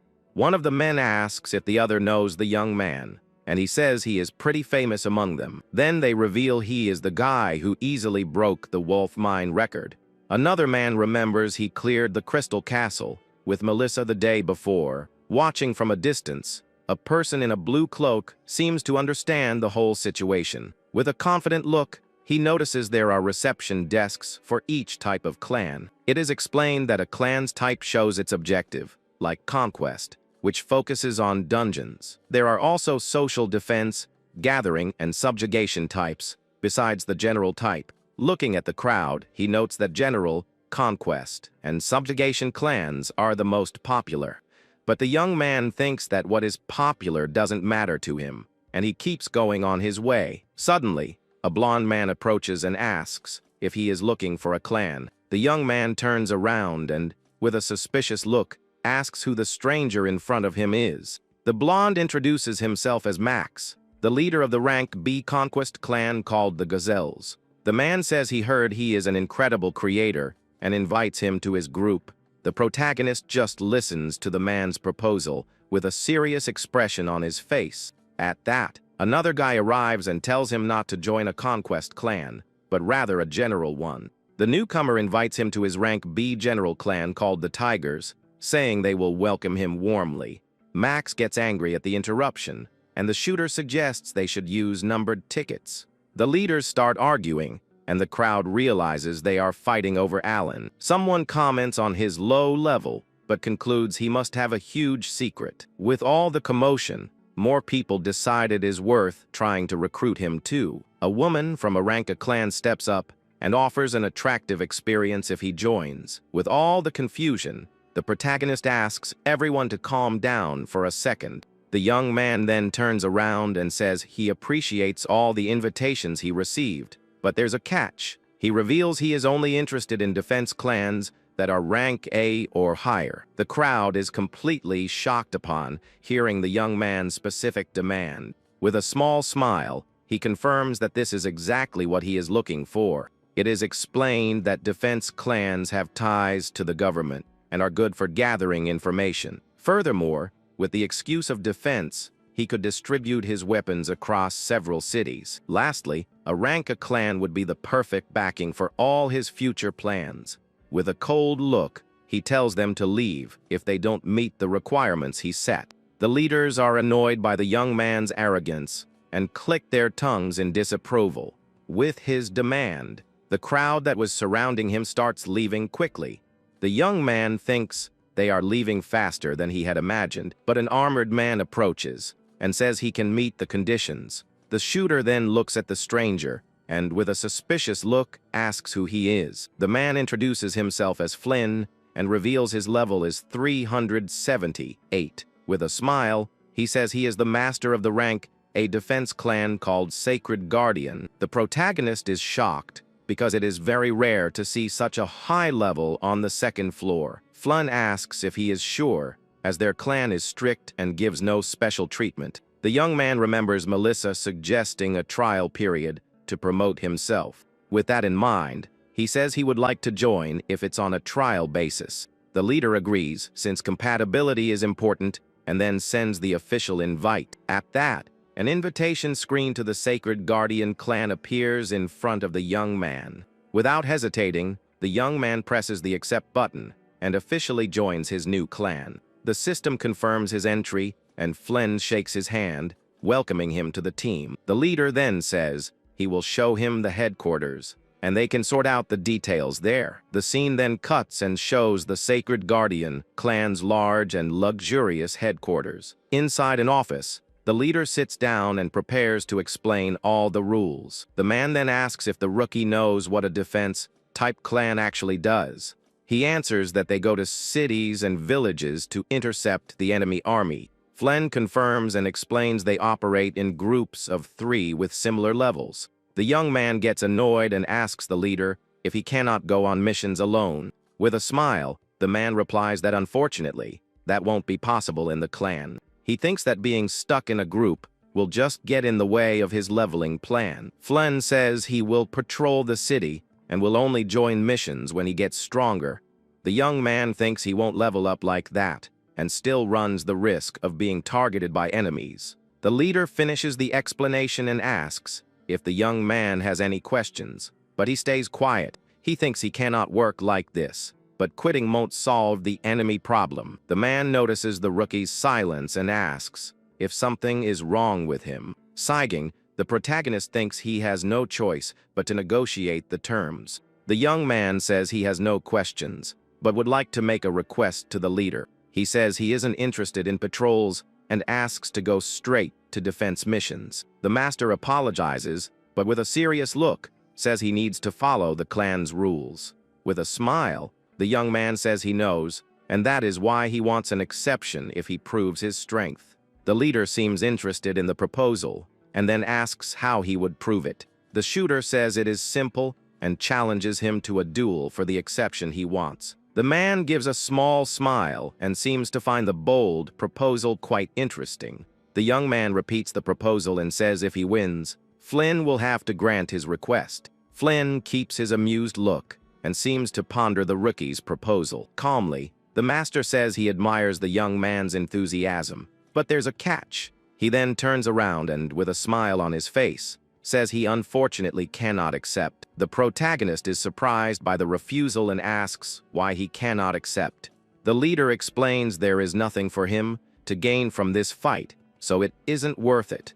The man suggests he participate in activities for a week and then talk to him again. Annoyed, the young man agrees but warns that since it is a test, he will leave if he doesn't like it. He then realizes that continuing to argue won't lead anywhere right now. Suddenly, the leader changes the subject and says they have finally arrived at the headquarters. The man then explains with a smile that these are the young man's new team members. At that, the door opens, and a voice asks the master if that is the third member. The protagonist turns around with a suspicious look to see who his new teammates are. The master introduces Noki and Hina, revealing that they are both Lancer classes. With a smile, Noki introduces himself and, showing his level 55, greets him. Hina also greets him with a smile and reveals her level 40 on the screen. With an annoyed expression, the shooter thinks he will have to form a party with them. He questions the level difference,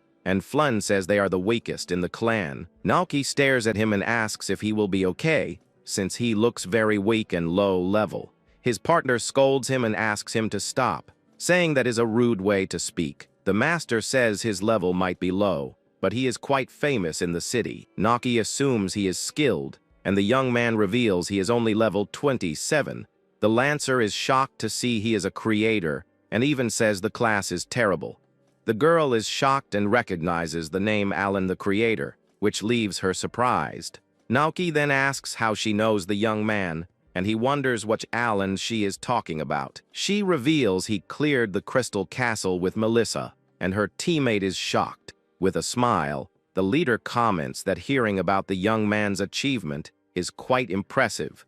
The young man then asks if the master didn't know, and he laughs, saying my bad. Flynn explains he saw the crowd at the association and only went to check it out of pure curiosity. Even so, he let him in because he figured someone drawing so much attention was talented. The Lancer girl gets all excited and asks the master if they can really party up with him.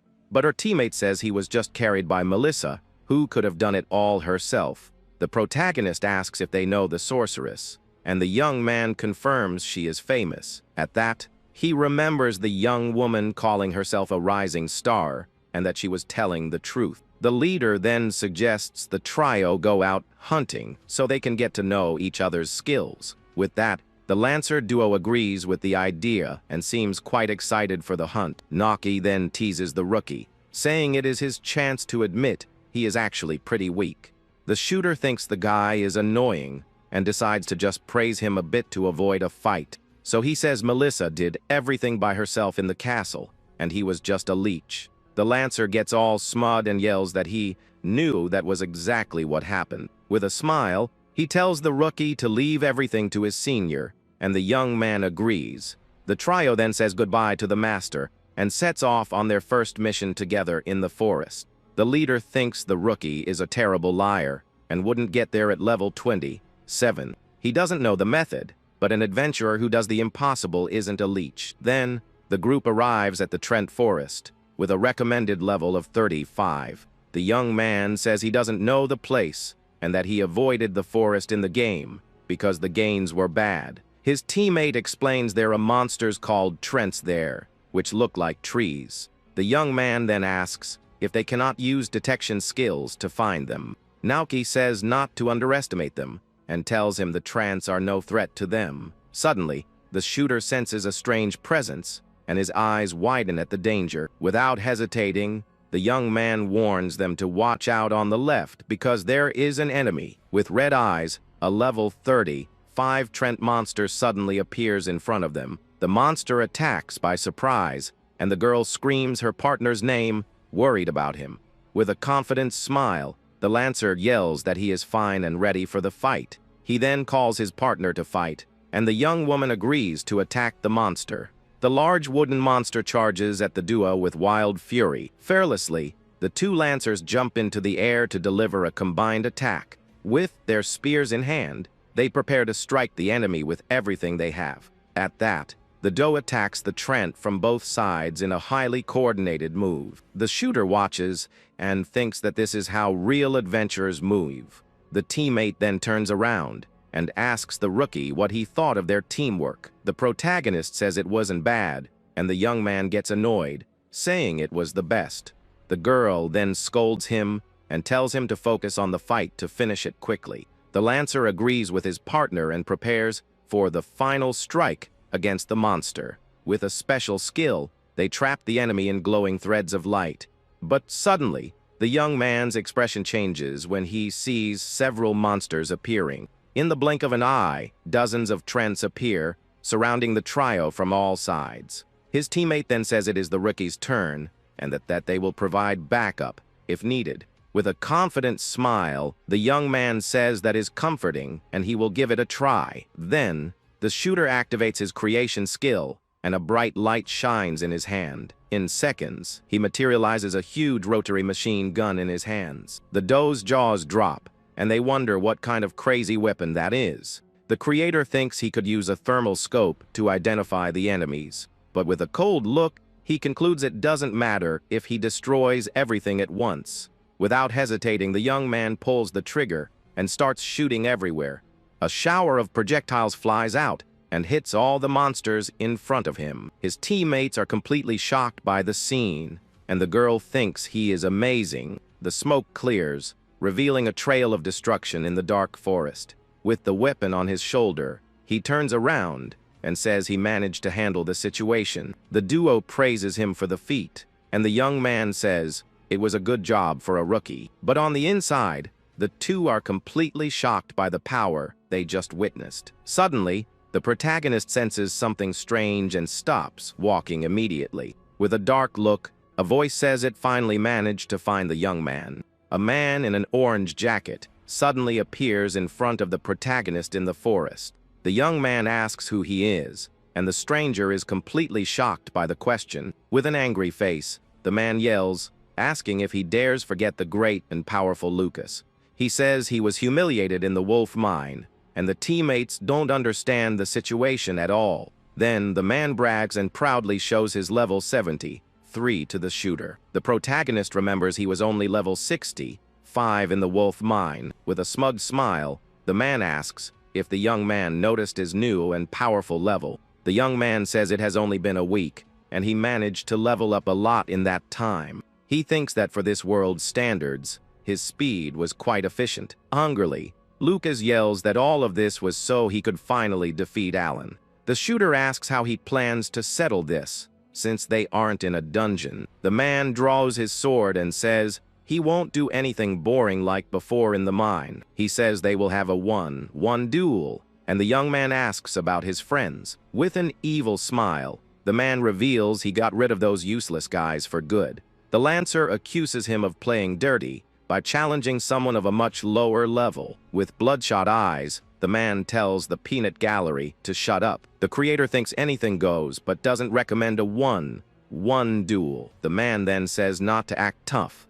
because he knows the secret of his weapon. He says the weapon is strong against monsters, but doesn't work against humans at all. With a nasty look, he says the young man had better create a sword for the fight. But without a care, the shooter simply pulls his weapon's trigger. The man is completely shocked to see the projectile grazing his ear. In seconds, the bullet grazes his ear, and he screams in pain from the impact of the shot. Calmly, the young man apologizes and says his information is very outdated. He then says it was just a scratch, and that he will shoot dead center next time. Holding his ear, the man feels the pain from the wound he just received. Afraid, he says he will leave him alone for the day and runs away from the forest. The Lancer is shocked to see him defeat a level 73 so easily.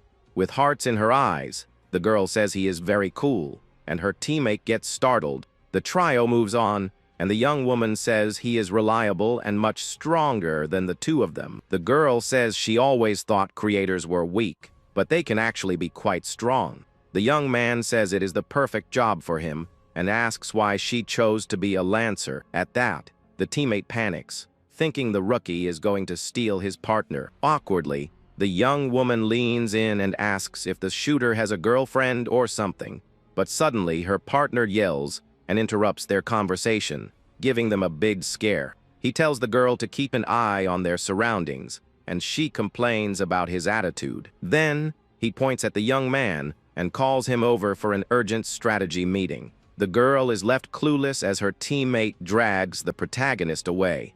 The young man asks why they need a private meeting and says all three of them should participate. With that, the Lancer reveals the meeting was just an excuse, and he has something to say. The protagonist just listens to the young man attentively, with a serious expression on his face. Suddenly, he drops to his knees and begs the shooter to stay away from his partner. He explains they are childhood friends, but his feelings go beyond friendship. With a red face, he confesses he is in love with her and the young man is a problem. The protagonist just lets out a long sigh at all that dramatic situation. He thinks he doesn't want to waste time on this, and that it is better to just help them. Calmly, he says he has no interest in romance and offers to help his teammate. He suggests putting on a little show during the boss fight, and the young man asks what the plan is. With a serious look, the creator reveals that the first part of the plan is to fight alone. The Lancer gets worried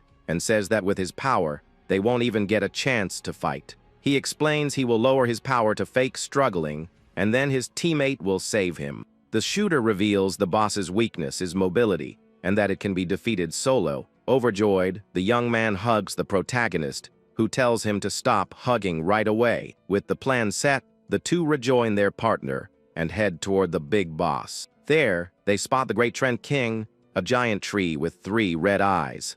The Lancer is shocked by the monster's size and yells that it is simply enormous. The girl asks what the plan is, and the creator just tells them to stay back. The young woman leans on him and says she is counting on his strength, which makes her teammate jealous. Then, the protagonist activates his creation skill, and a bright light surrounds him. A glowing energy cube forms in his hand, ready to create a new weapon. In an instant, he creates an assault rifle, and the weapon's stats appear on the screen. The young man thinks he reduced the power as much as he could, but it shouldn't be a problem. The Lancer duo is shocked, and the young woman is impressed by yet another new weapon. He then explains it is a weaker rifle, but much easier to handle.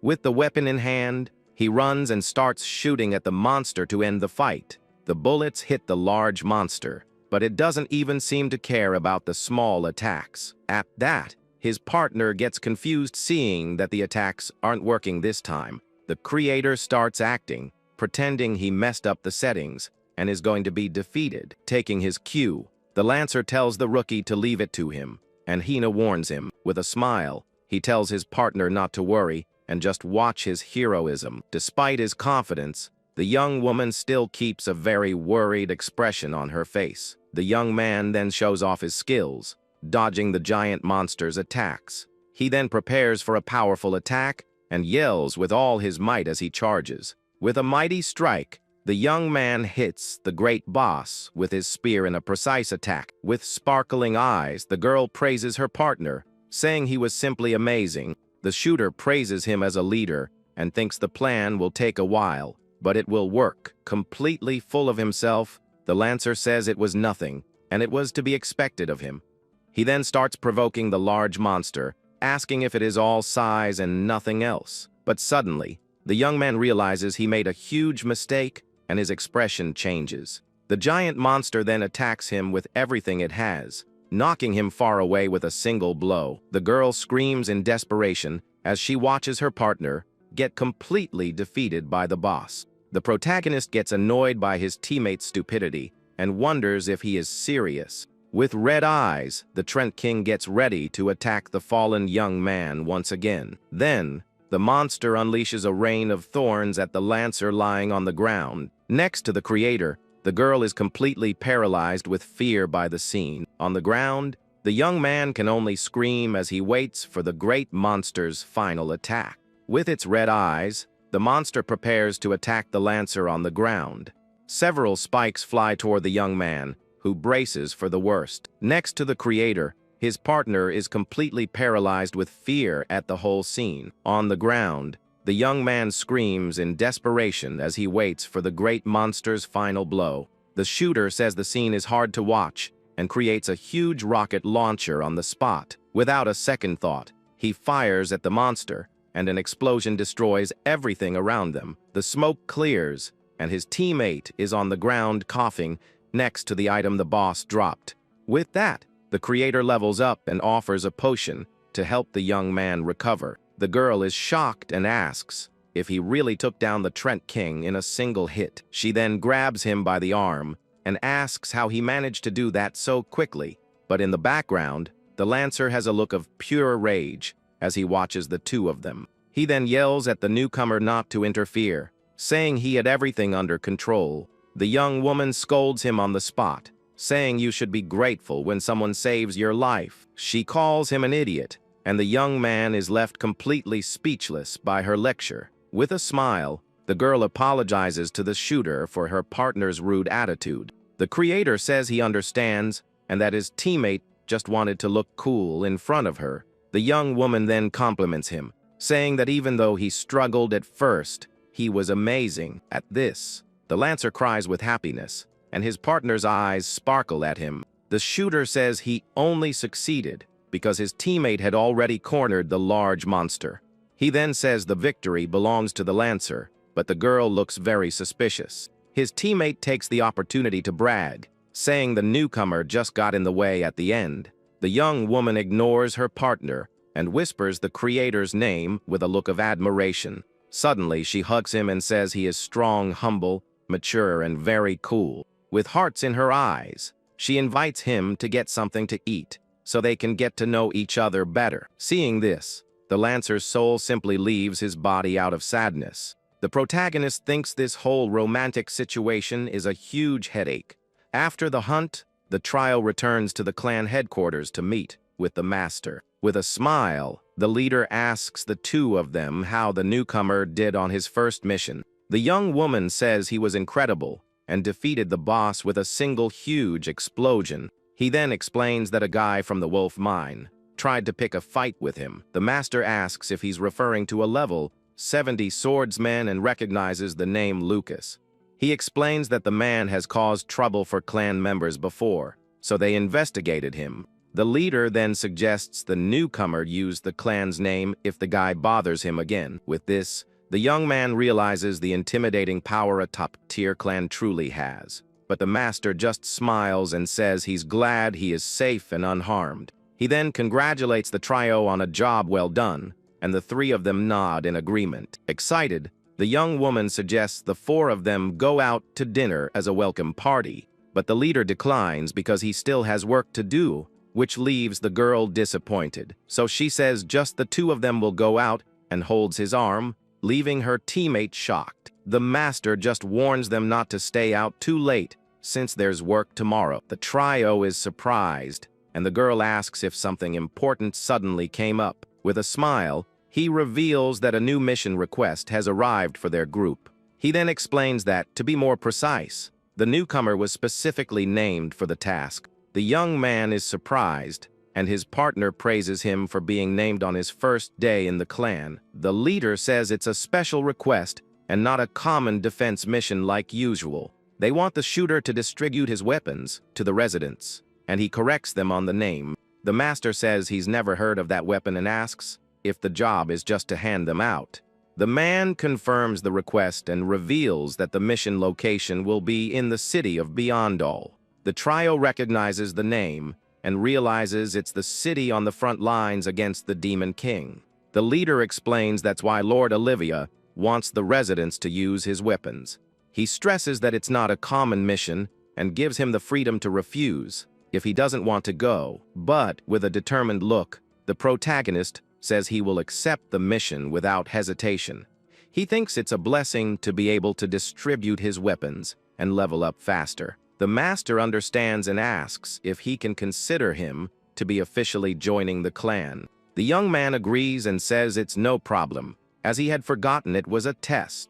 But suddenly, he stops and thinks it's strange to nominate someone on a trial period. The master says the client will pay for the teleportation, and that clan policy requires a trio. At this, the girl gets excited and invites him to explore the city together after the mission. The young man tells her to go with their teammate, but the woman complains she only wants to go with the shooter. He then tells her she needs to be more considerate and that he's counting on her for the mission. Excited, the woman pulls him along to get going, leaving their jealous teammate behind. But the protagonist stops and turns to ask the master something before leaving. With a calm smile, the leader just listens attentively to the young man's question in the room. The young man then asks how the client knew he had joined the clan. Flynn explains that the member list is updated in real time and she must have seen it. The young man still asks how the lord of a border town would know who he is. The master stares at him and asks, with a serious look, if there's any problem with the mission. He says no, that he was just curious about the information on a rookie creator. The leader asks if he's going to refuse, and the young man accepts, and the trio leaves for the mission. With a serious look, the creator closes the door, leaving the man alone in the dark room. The next day, the trio prepares to leave for the city on a beautiful sunny day. On the way, his teammate asks if something is wrong, and the young man says it's nothing. But inside, he thinks that being nominated in less than half a day is very suspicious. He then wonders if the master isn't part of some demon king faction. Just then, they arrive at the large, walled city of Beyondall to begin their mission. With a golden light, the trio is teleported inside the walls of the great city. The group then prepares to enter and begin their important mission in the city. But upon entering, they realize the streets are completely empty and silent.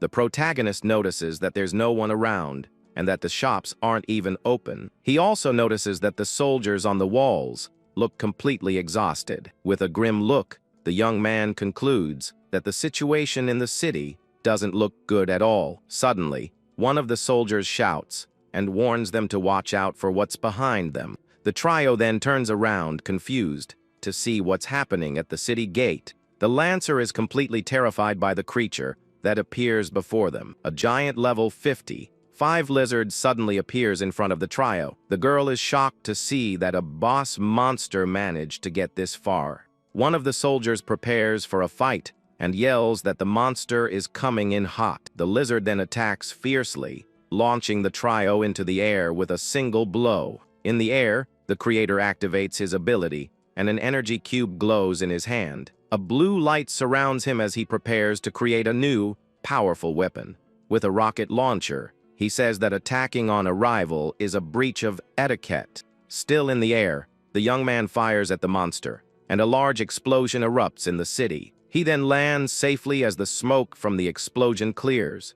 His partner is completely shocked at the scene of destruction before him. The girl is also dumbfounded and says they managed to defeat the monster. One of the soldiers questions what kind of weapon that was to take down the lizard in one go. The young woman praises him as always while the young man dispels the weapon with a glow in his hand. But one of the guards yells out, warning, the fight isn't over, and there are more enemies. Suddenly, several level 40 bird monsters appear in the city sky. The creator realizes that more enemy reinforcements have just arrived for the attack. With a wicked laugh, a man mounted on one of the monsters appears in the sky. He then flies at high speed toward the other giant birds in the air. With an axe in hand, the man attacks the monsters with a wild fury. The protagonist ends up getting hit by the remains of the defeated monsters from the attack.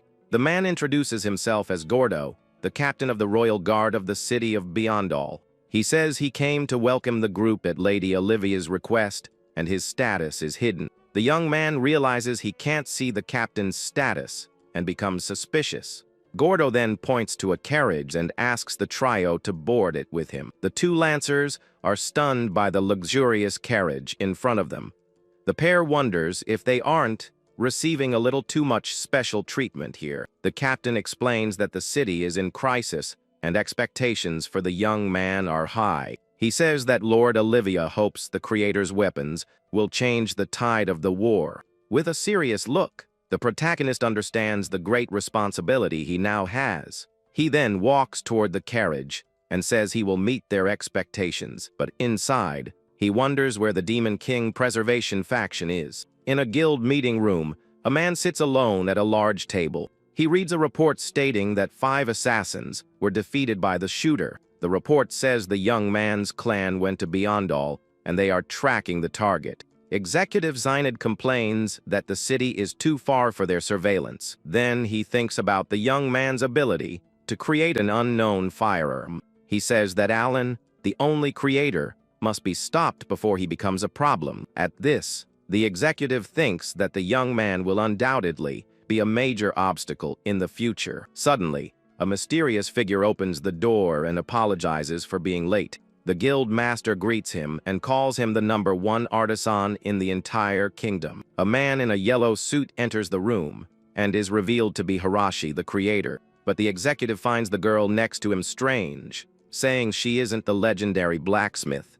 The young woman then introduces herself as Annette, the blacksmith's daughter, and reveals she is level 13. With a smile, she says that in terms of knowledge, she can easily be compared to her father. The master says that if her father recommends her, then there's no problem at all. He then asks the two of them to come closer to begin the work immediately. Zynid places a weapon on the table and asks them to analyze its unique structure. The pair is surprised by the strange and different shape of the weapon on the table. Hiroshi picks it up, and the screen reveals it to be an assault rifle with 55 power. He notices that its use is similar to a crossbow and decides to test the new weapon. The man then fires at the armor, and several shots destroy everything quickly. The creator is completely shocked by the weapon's incredible firing speed. His partner says the level of whoever made this must be insane for it to have so much power. Hiroshi says that even at his level,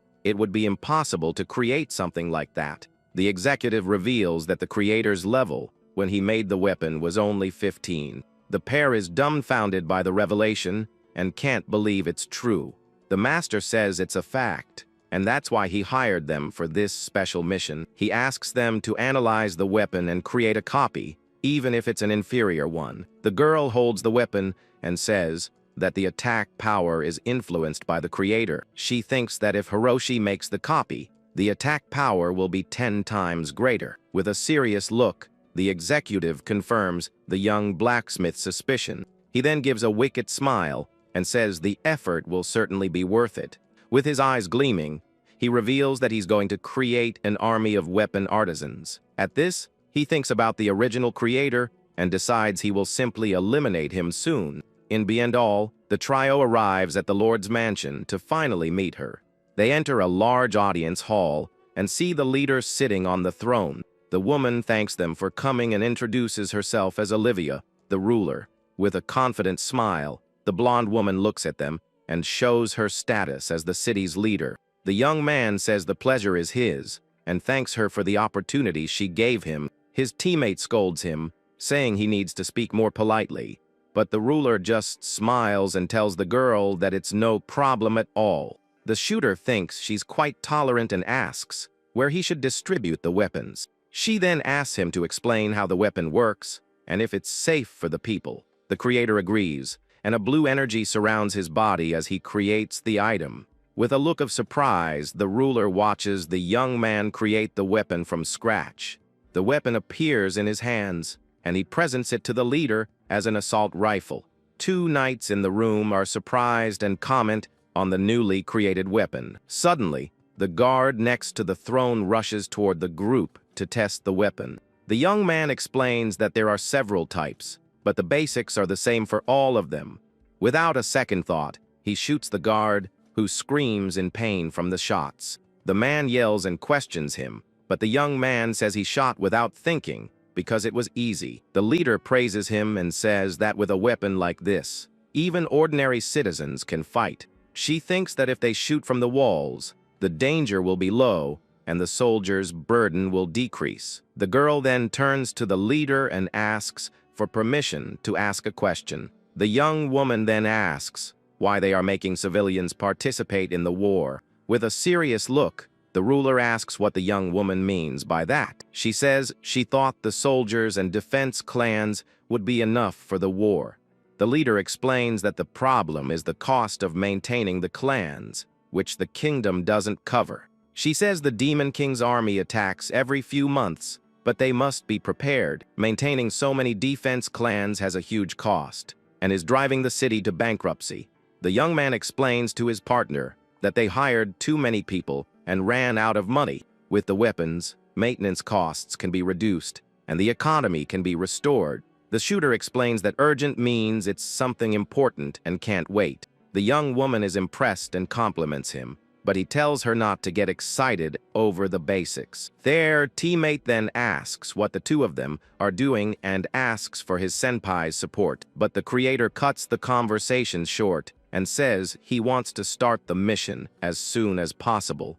The leader agrees and says they will set up a distribution point in the central square. The young man explains that the weapons don't harm humans and can be used without worry. With that, he hands one of the weapons to the ruler, who thanks him for his help.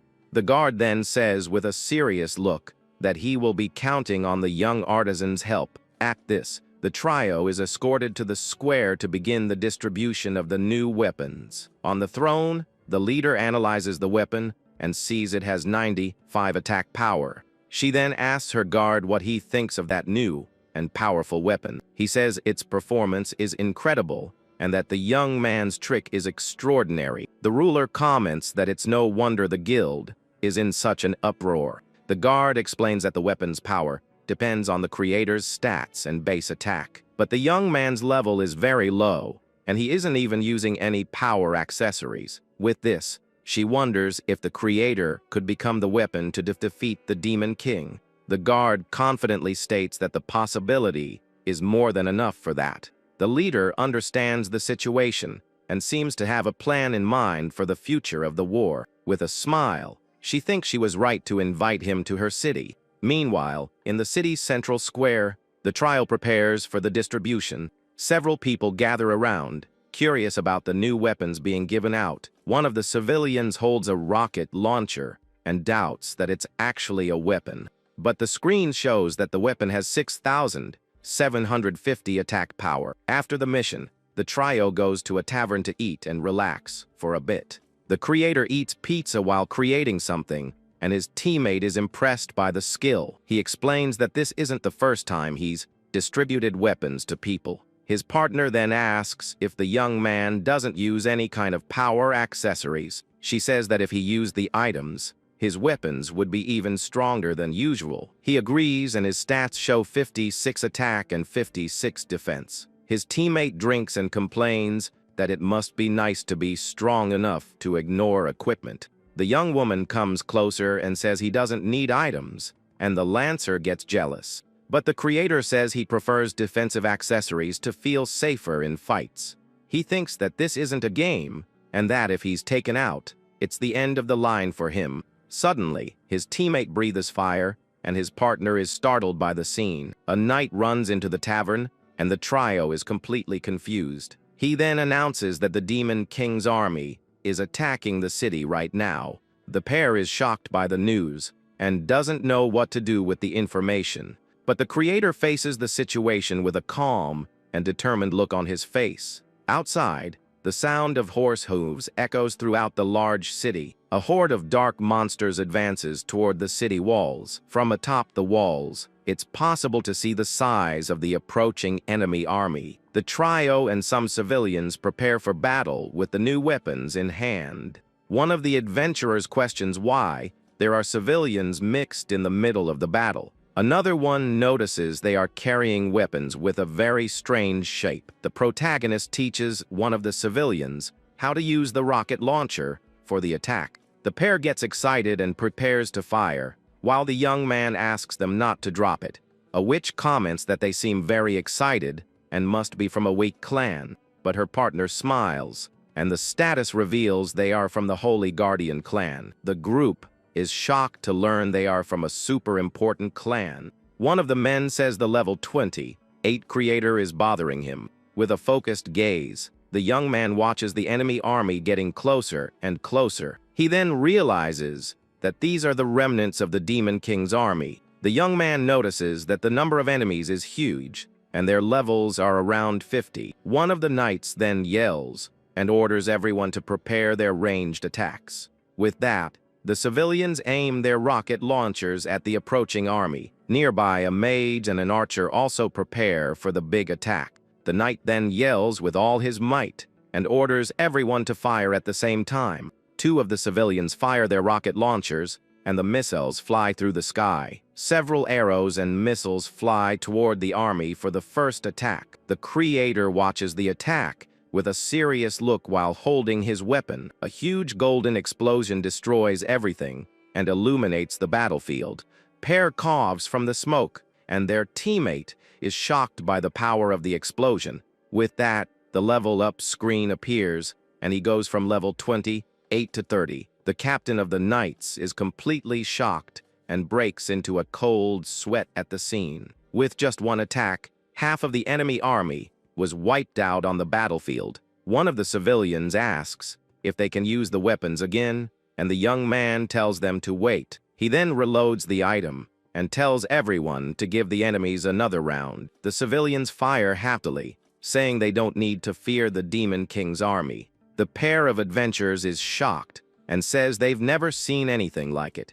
The captain thinks that the power of the weapons is immense when used by a large group. The creator warns him that the enemies who escaped the attack are getting closer. From the top of the wall, they see the monsters approaching, and the young man asks for new orders. The captain tells the civilians to fall back and orders the archers to prepare to fight. The archers get ready, and the leader yells for them to fire at the remaining monsters. The other group of adventurers sits down, as it seems there won't be a turn for them. Suddenly, the captain raises his arm with the metal gauntlet high in the air. He then announces that the battle is over and that all enemies have been defeated. The civilians call him a hero and thank him, as the fight was over in the blink of an eye. His partner asks why he's not happy, and the young man says he missed his chance to level up. She then reminds him that his level rose to 30, and he gained 2 levels at once. He explains that without the level cap, he should have gone up at least 10 levels. At this, the young woman remembers the beginner's trial that limits their power. The system prevents adventurers from going past level 30 without taking a test. The young man laments because there won't be another chance to defeat so many enemies at once. He then thinks that if the attack had happened a few days later, it would have been much better. Suddenly, the city's leader and her guard approach the group on the city walls. With a smile, the ruler claps her hands and congratulates him on the great work he's done. The group of adventurers comments on the leader's beauty, and one of them compliments her.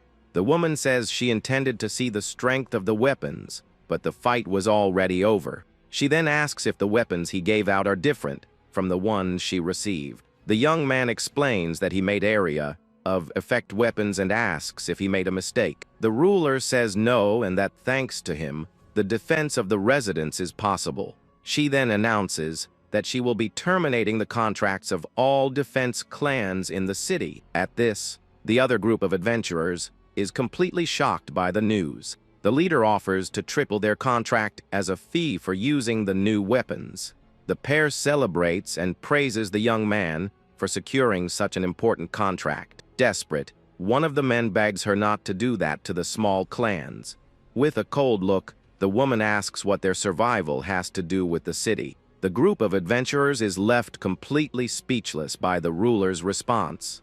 She explains that if they are no longer needed, it's natural to terminate the contracts. One of the residents agrees, saying they could barely survive with the costs. The guard calls them useless and says the people had to fight because of them. Another citizen yells for them to get out of there and calls them tax thieves.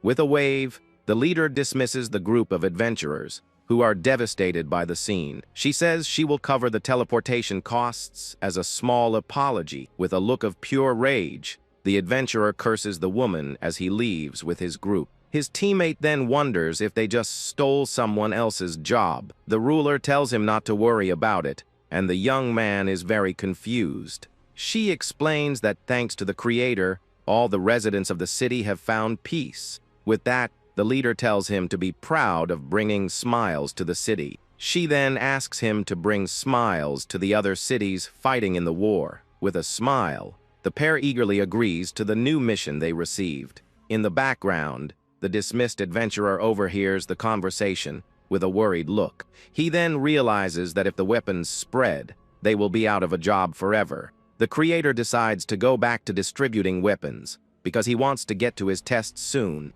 With eyes full of hatred, the man blames the shooter for his clan's entire situation. He thinks everything would be better if the young creator had never shown up there. Suddenly, the man calls out to him and asks to take a look at his different weapon. The young man finds the request strange, but turns to show the weapon to the man on the wall. With a wicked smile, the adventurer prepares to attack the creator by surprise.